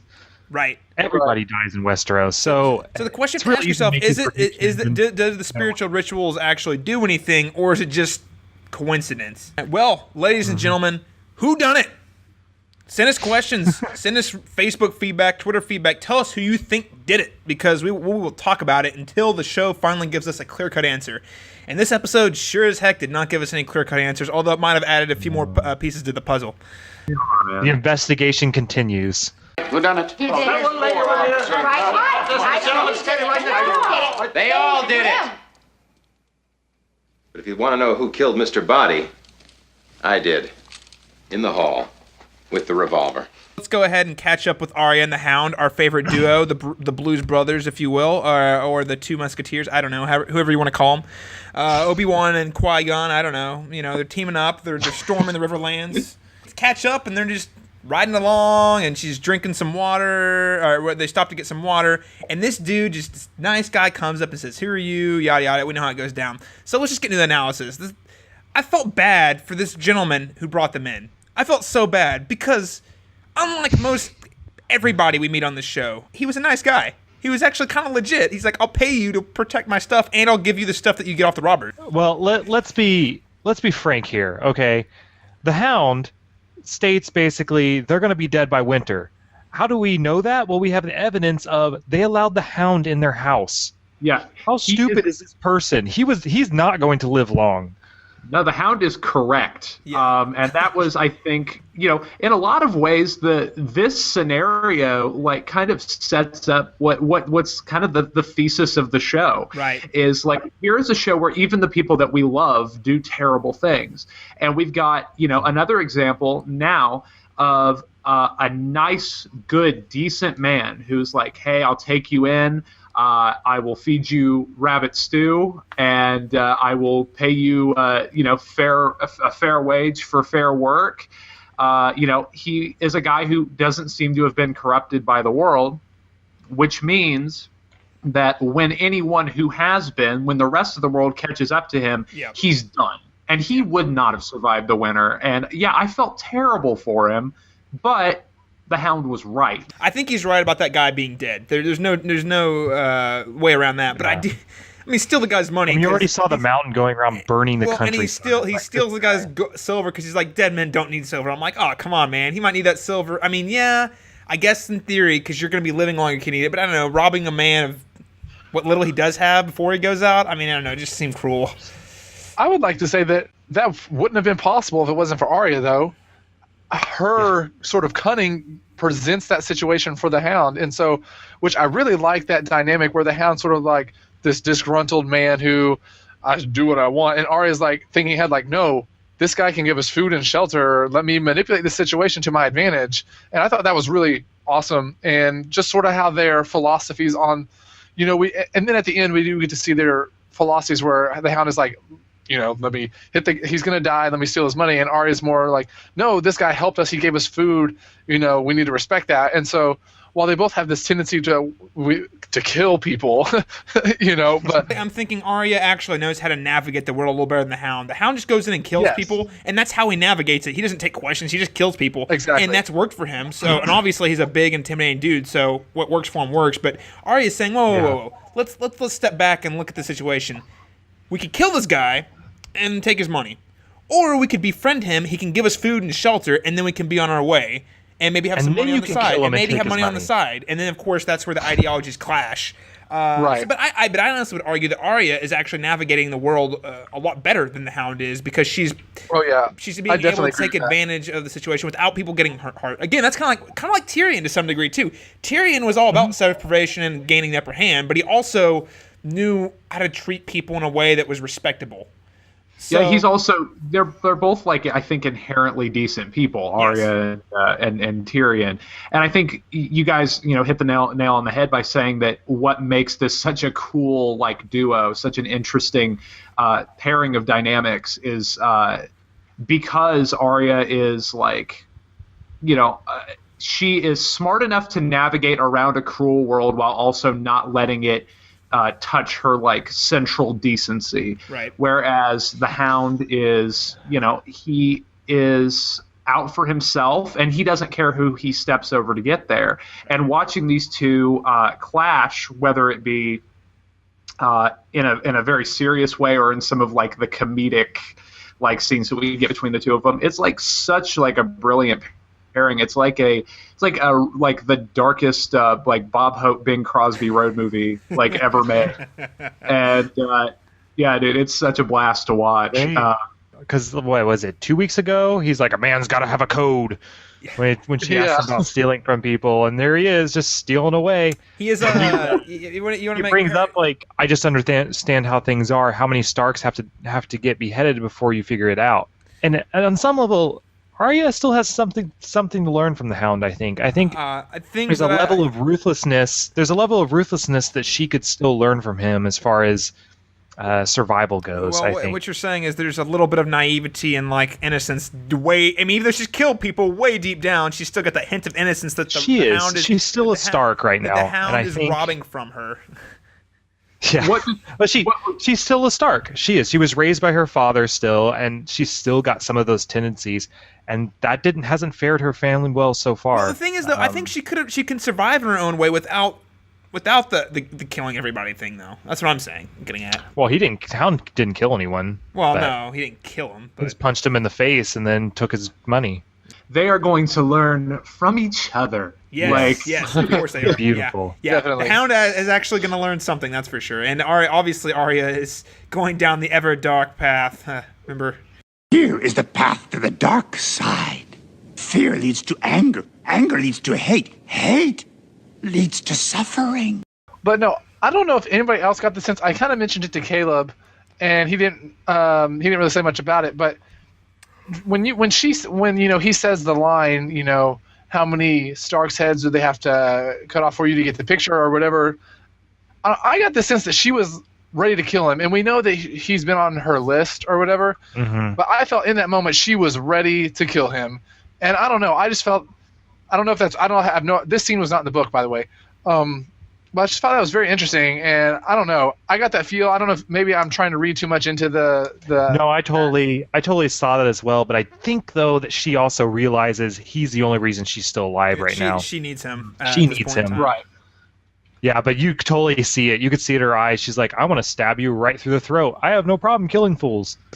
But there you go. That's a prime example of Arya being able to navigate her way through the world because she's relying on the Hound, even though, if he was of no use to her, she would have no problem, even killing him, but certainly not like ever seeing him again. Well, she's had so many chances to kill him, but she knows she needs him, so that's why she hasn't done that. But I'm he really. told her you can have one shot, one chance. He was going to let her. She missed her shot. I thought they were heading to the Vale.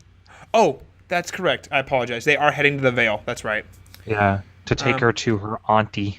Which, in theory, is where Littlefinger's taking Sansa, right? Right. So which maybe I thought was really interesting. We might actually have a Stark reunion for once. No. What will happen is Arya will show up and Sansa will get murdered. Because that's how it works for Arya. Please, God, no. I'm just saying, everywhere Arya goes, all her family dies. So I'm gonna say we're gonna have a Pulp Fiction moment where, Sansa is John Travolta in the bathroom at this point.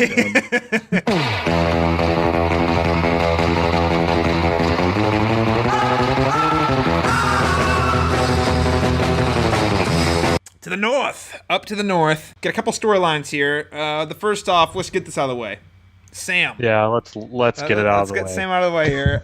So Sam, my gosh, so Sam, you dummy. So Sam, he's like, Sam. hey, we're in the Night's Watch, and they don't have women around here. And this is a bunch of thieves, rapists, and killers that are all in the Night's Watch. So I don't want her to be here. I need to protect her. That's a good, Sam, good on you. You want to protect Gilly. That's great. So where am I going to take you? I'm going to take you to a brothel. I know this great whorehouse, honey. You'll be safe here. Sam, here's the thing about it. Sam needs more protection than she does. Sam's he's the one who belongs in the whorehouse. Oh man! So we're not okay. So I gotta ask this question then. Is this not a pro Sam podcast? This is not. No, I'm not. They like Sam. No. Whoa. Like is a very, very strong word. Well, you don't wish his death every week. I don't want him. Do. Okay, Austin literally wants him to die. Okay, I don't want him to die on a weekly basis, but he's definitely not. I'm not like when we get to a Sam scene, like, yes, Sam, what's up? What's going on? Yeah. Like, oh, okay. So, I'm not a Sam fan, but I'm not a Sam hater. I mean, right now I'm trying to figure out, I've never really understood the appeal of Sam as a character. I get he is actually one of the few decent people on the show, and I understand that. Right. But he makes every decision that he makes is the wrong one. He's just a bumbling buffoon. He's naive. He's oblivious, and honestly, here's the world of Westeros punishes dumb people. It does. That's the whole point of it. It punishes dumb people, even moderately stupid people like Ned Stark. George R.R. Martin when he created Westeros, he wanted to create a place that is like the real world, more like the real world. And we have complete bumbling idiots who are making it along great in the real world, right? And two, I think he also likes to subvert expectations. When we were introduced to Sam, we were like, oh God, when is this guy going to die? Because that's the typical what would happen in a movie, right? Well, he's subverting our expectations by keeping him alive as long as freaking possible. It's like Ned Stark dies. He's the hero. He's going to be around forever. The last laugh of this show, Sam is king. And then I just smashed my television. I'm gonna do it. Oh my god! But you see that brings me back around to what it was that I was gonna say. Don't leave us with King Sam, because then I have to deal with Queen Gilly. Okay? Oh god. I have. Oh god, Queen Gilly. Guys, can you explain the appeal of that character to me? Like, here's the thing with Gilly. Yeah. I think Gilly's a worthless character that's not worth anything. I really don't. No. The whole point of her is to make Sam look even worse, because she is like an inbred retard and still makes better decisions than Sam. Oh my gosh. Oh my god. So it's just to like set Sam up. It's like, why is this guy still around? I'd rather have her. Ugh, don't say that. Hey, Sam's gonna end up riding dragons or something, man. That's all I'm saying. You guys think he's gonna out? end up as dragon food. It's gonna be great. Did any of you watch the TV series Skins? I have not. Mm-mm. Okay, that is a series that I love like dearly, and Hannah Murray, who plays Gilly, is a main character on that show, and she's fantastic on Skins, which like makes the fact that Gilly is such like a worthless, like one-dimensional, dead-eyed Wonder Bread character like that much more offensive. Take me for what I am, who I was meant to be. Like, oh wow. We need to have a Gilly appreciation day just to make up for this, I Let's think. take a moment to remember Gilly, guys. Yeah, but I can honestly say Book Wars show, I'm not a big fan of that storyline, although I will say Sam has moments left in him. You just have to wait a little longer. And then, you know.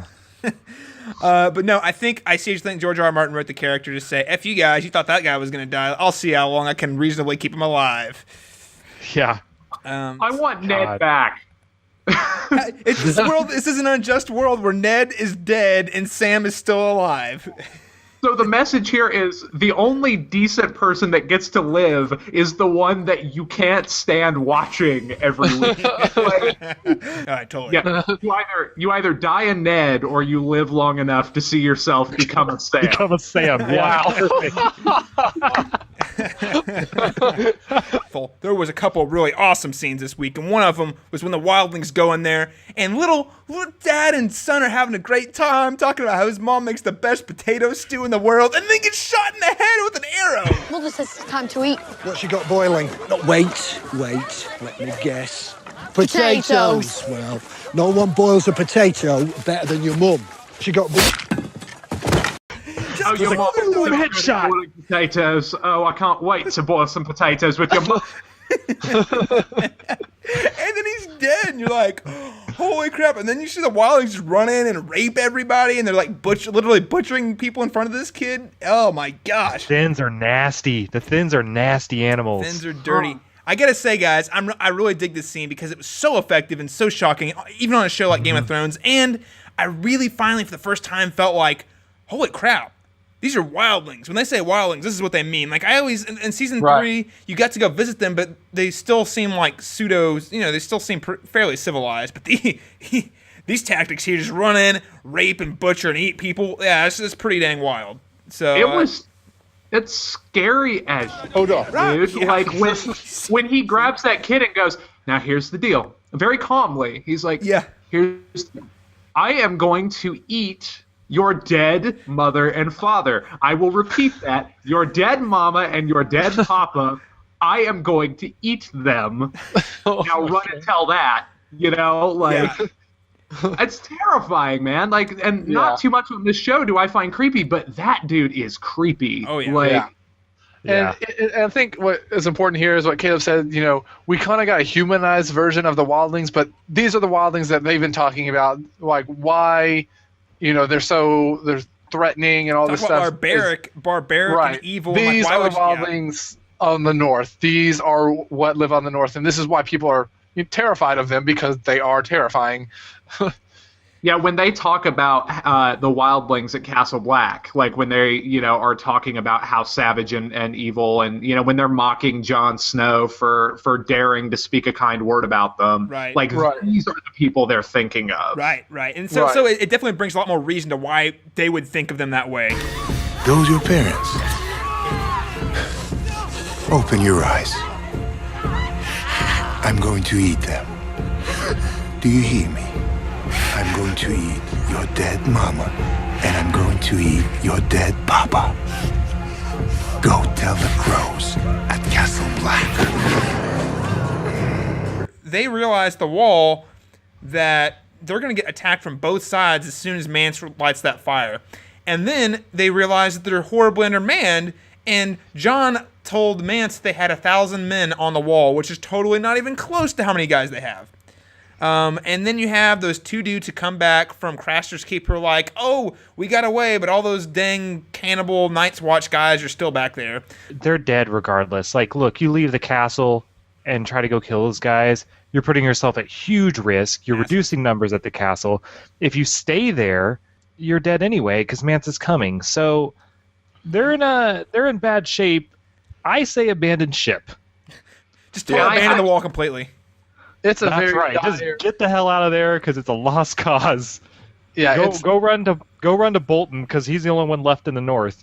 It's a very dire situation, and I honestly I have no idea how they're going to get out of this. It's very hard to see any sort of situation where they make it, because it looks very dire right now. And they make the decision, by the way, to not help any of the countryside. Like, I mean, that's what they've got to do. They've left all the surrounding villages just to die. I mean, yeah, and I don't know that they have any other choice, but I thought it was good to point out that it's not their job, really. I like Jon Snow fine. He's not one of my favorite characters, but I like him enough that if anything happened to him, I'd be upset. Right. Mm-hmm. But if and when Mance and all of the wildlings do make it to Castle Black, and if and when they are successful in massacring everyone in the Night's Watch, I only have so much sympathy because there's Jon Snow going, look, man, like they've got giants and they've got like hundreds and hundreds and hundreds of people in their army, and they're coming, and all the higher ups are like, yeah, right, giants, like, get out of here, and then there are going to be giants. Like, they're going to have to deal with the fact that they didn't listen the first time. Right. So And I really like Jon Snow. He is probably one of my more favorite characters. But like you said, I think even let's say they do come and they do wipe out the wall. Where does that put how's Tywin going to respond to that? Because now you've got your kingdoms are now in danger, and you've been told that we need more men, and nothing has been done about this, and you can't really feel sympathy for them either, So no, this is totally this is the point in time where you're totally rooting for the wildlings to crush everybody. You're like, those guys don't have it together. Why root for them? They suck. Go ahead, wildlings. They deserve to be crapped on. And they've been warned for 3 seasons now, So. Yeah, I agree. And if Jon Snow were still with the wildlings, I would have absolute zero reason to worry about what happens to the Night's Watch. Yeah, no, I totally agree. I don't get excited about Dany's storylines very often, but when I do, I get really freaking excited. So, and this week delivered. Last when we started the first episode, I was like, not much is really going on. But this week, she makes it to Meereen, and they send out their champion. They're gonna have this huge duel. Let's go ahead. Here's what the champion has to say.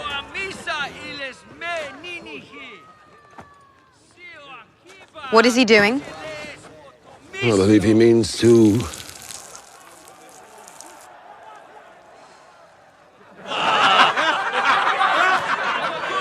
He says that we're an army of men without man parts.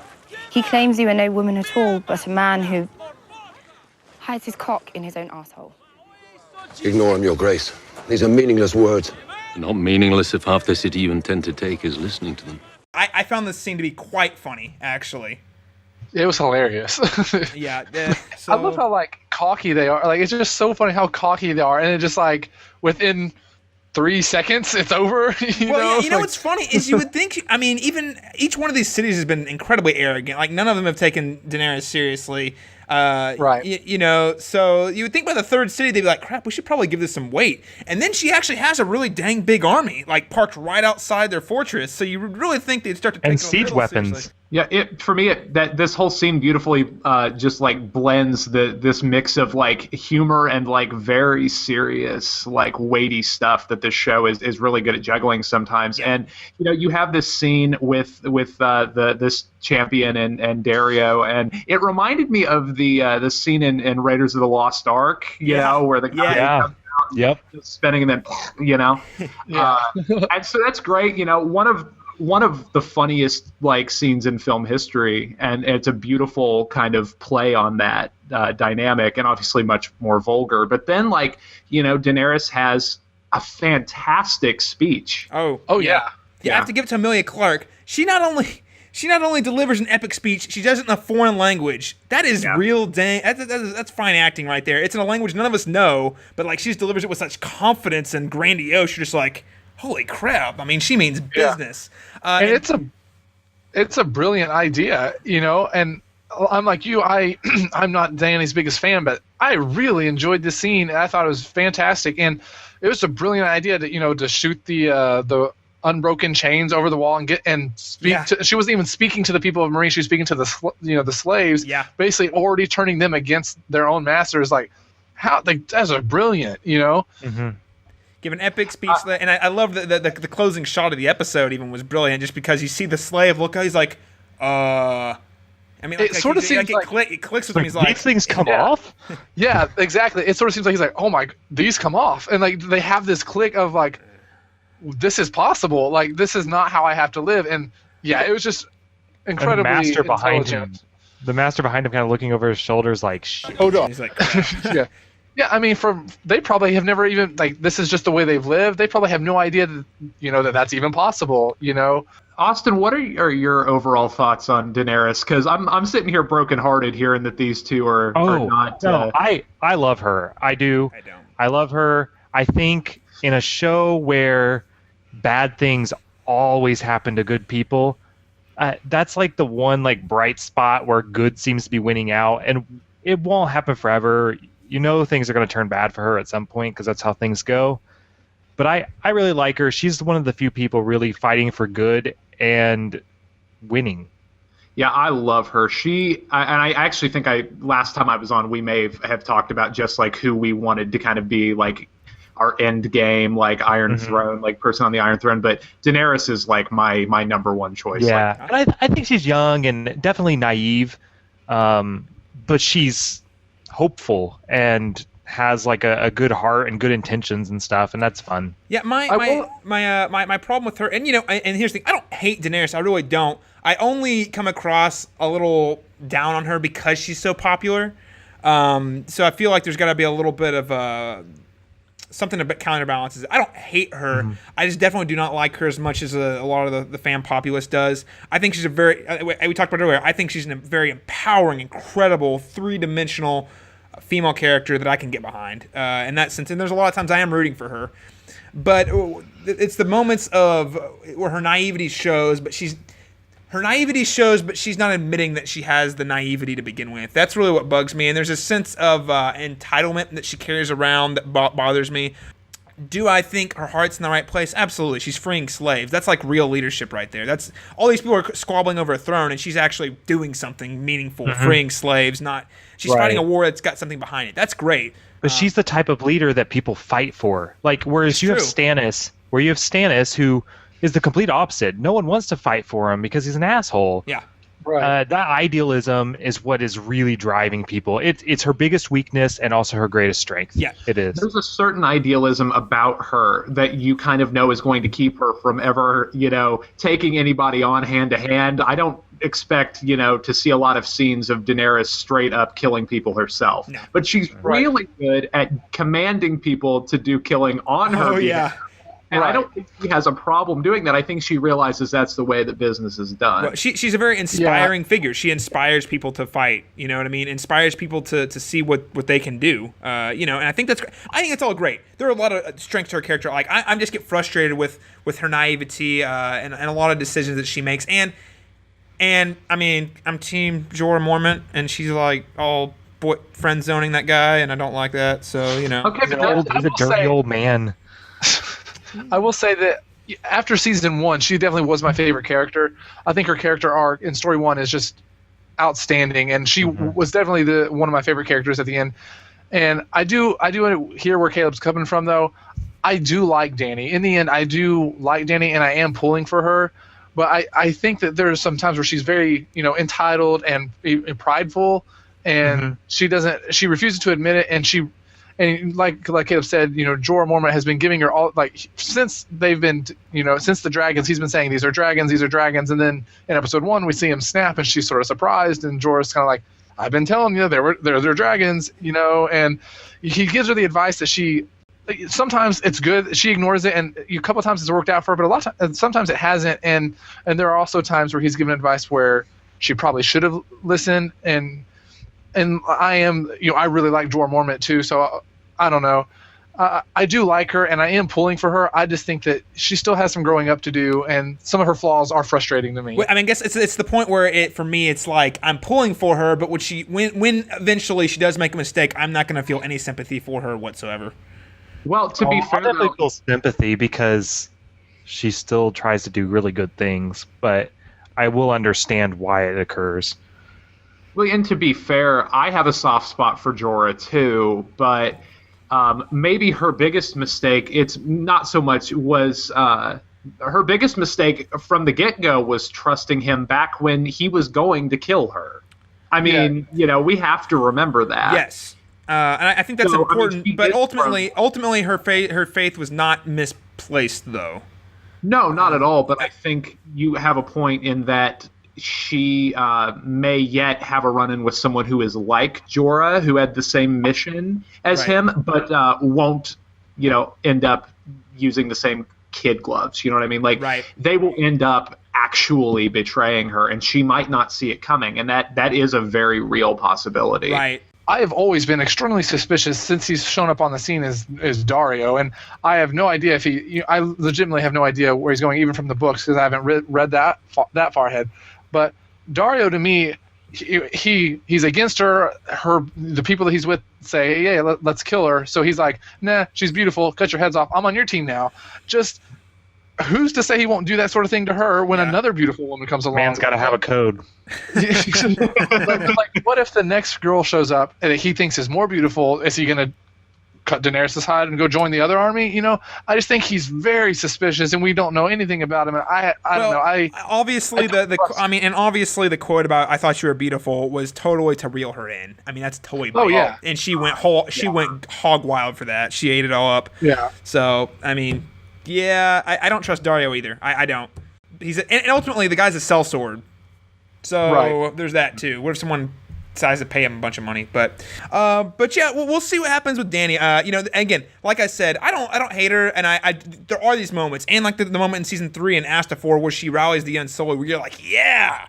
I mean, you're just all behind her, and this is another one of those great speeches and those great moments where you're just like, oh my gosh, this woman's on top of the world, and she's doing everything right. All right, guys. Well, I think that wraps up our recap of the episode. Overall, this is kind of another story, more set up. We are still in episode 3, so more set up. Very interested to see where it goes next week. Before we do our pre-cap for next week's episode, we're gonna see, do we have any Q&A, any questions coming in from the interwebs? Looks like we have some on the YouTube. On the YouTube, okay. Yeah, so we have Michael Wilson here, who writes, if you could, which Game of Thrones character that has died would you have rather lived, and how do you think that would affect the show? That's a very interesting question. So many characters I've liked that have died. That's a good question, Yeah, man. it is. We can go ahead and rule out Ned, just because even though we all love Ned, there wouldn't be a story if Ned hadn't this show wouldn't have happened. We'll go ahead and we'll rule him out. I think my answer would probably be Catelyn. Even without Robb, I think that her presence would be deeply felt. Like, I think that she would find another way to influence every side of the war. And I think her reaction to having to live without now all of her children and her husband, I mean, I'm not sure I'm not sure how someone survives through that much. It's that much tragedy and sorrow and death, but I think it would have been really compelling. And that actress was fantastic too. And I think that she probably would have been given a lot of good stuff to work with. Yeah, and it still would have been that little beacon of hope for the Stark family too. I think I'm gonna go with Khal Drogo. I didn't think about him. I didn't either. I always remember he gives that freaking epic speech after they kill Viserys. She's like, "We're gonna go and destroy the villages, kill the children, rape the women." You're like, I mean, even though he's like, "Yeah, we're gonna rape the women," you're like, "Yeah, rape the women." Woo! Yeah, exactly. You're like, this guy's freaking awesome. And then the way they had Jason Momoa playing that, he just like chewed the scenery and he commanded every scene he was in, and to see how that would have changed Daenerys' arc too, because obviously his death was so crucial to who she is now.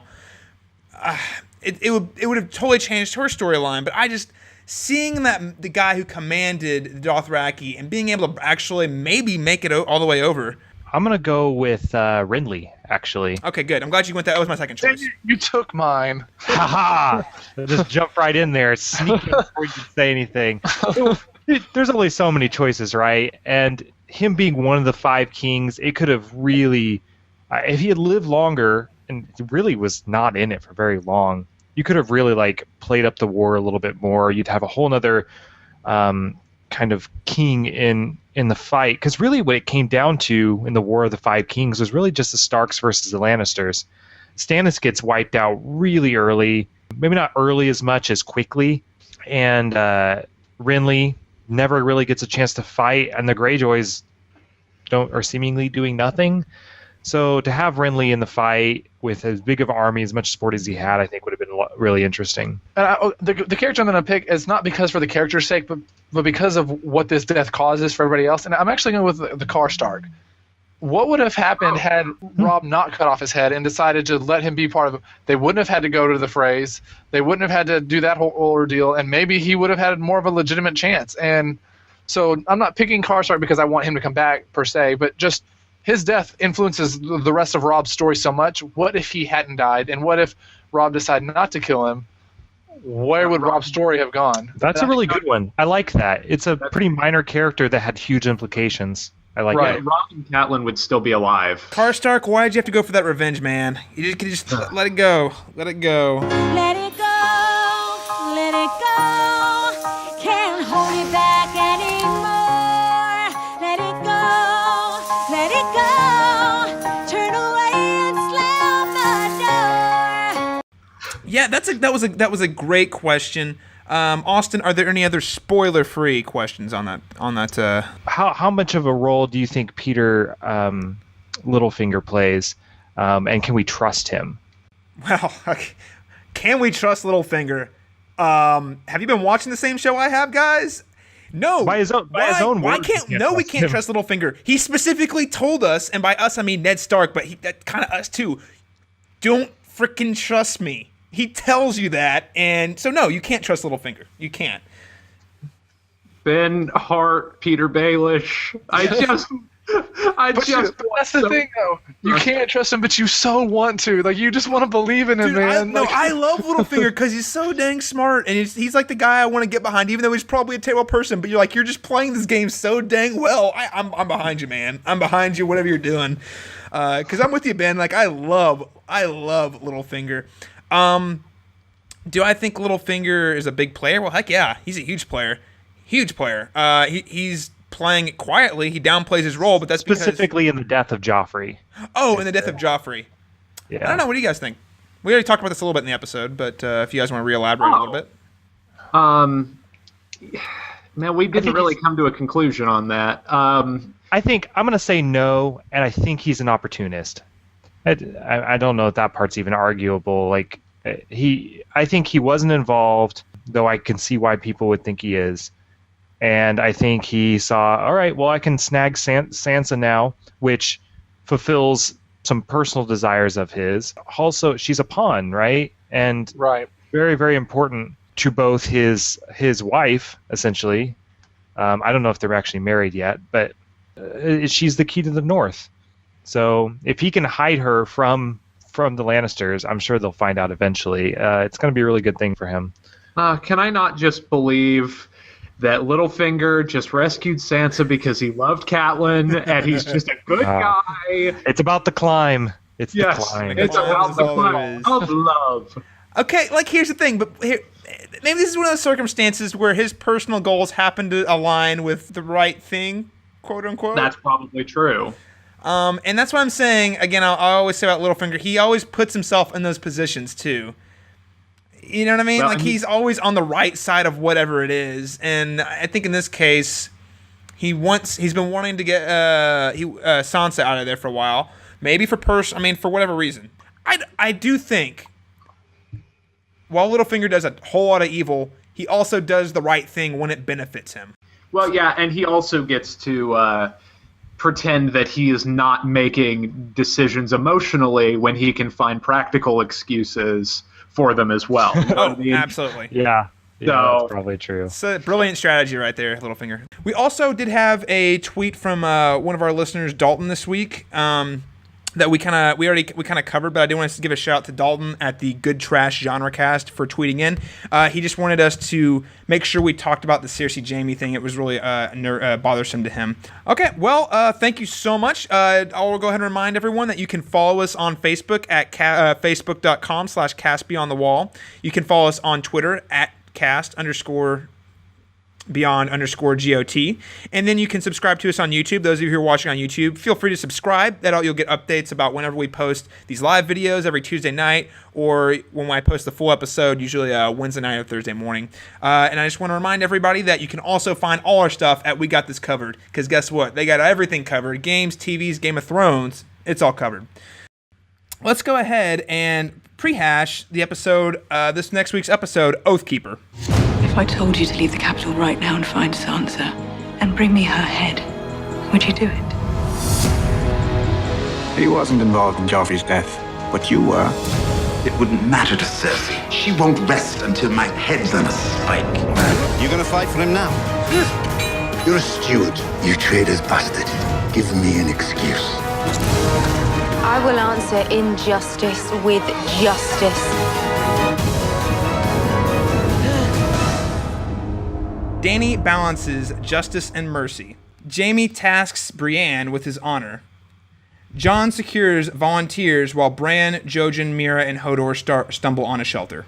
As per usual, pretty vague. Yeah, quite vague. What interests me the most out of that is Jaime and Brienne. I agree. Definitely the stuff that I'm going to be looking forward to the most. And actually, I would be curious to see now how their relationship will be affected by the scene this week. Right. And whether Jaime will be, I don't know, maybe forthcoming about that, or if Cersei will be forthcoming about that. Just how is it going to affect how Brienne sees Jaime? Because, I mean, she loves Jaime. I mean, plain and simple, Brienne loves Jaime, and this is not the best light to shine on a man that she fell in love with because she found out that he was a good man on the inside, you know? Right. So, yeah, I'm very interested to see. We haven't really had a chance to actually revisit their dynamic yet this season, so very excited about that. For me, I'm really excited about I'm always excited about Bran stuff because I know that eventually his storyline will become epic and awesome. I don't know. It just seems like it's taking forever, but I just love his character. Like, I know that it's headed somewhere awesome. It just takes so long, man. Well, yeah. I mean, I'm curious, more so this season than I was last season because of that vision we had last episode. I really want to know what that's about. And I'm hoping they actually follow up on that like next episode, as opposed to like wait half the season and then maybe pick up on it. Because that's the problem. That's the Bran storylines are. I mean, obviously we know it's going to pay off long term, but a lot of his storylines are so far it's built on a lot of promises that we haven't seen paid off. So I really hope we get a direct correlation to that vision we saw last episode. All right, guys. Well, I think that's a show. Thank you guys so much for joining us this week, those of you who are watching a live stream. And we will continue to live stream. We generally do this at Tuesday nights at around 8:15 Central Time, so that would be 6:15 Pacific or 9:15 Eastern Time. We want to thank our guest host, Ben, so much for joining us again this week. Yeah, thanks so much for having me, man. I always love doing this show. And do you have anywhere people can follow you if they want to catch any of your work or anything like that? Yeah, you can follow me on Twitter at twitter.com/b3nfriend, and that's pretty much it in the way of work that's kind of public. But hey, Ben has some great tweets, guys. I gotta say, especially when he's watching things, they're kind of hilarious. So I must insist you follow this guy. It's pretty great stuff. And for the rest of you listeners out there, again, thanks for coming in, and we will see you next week.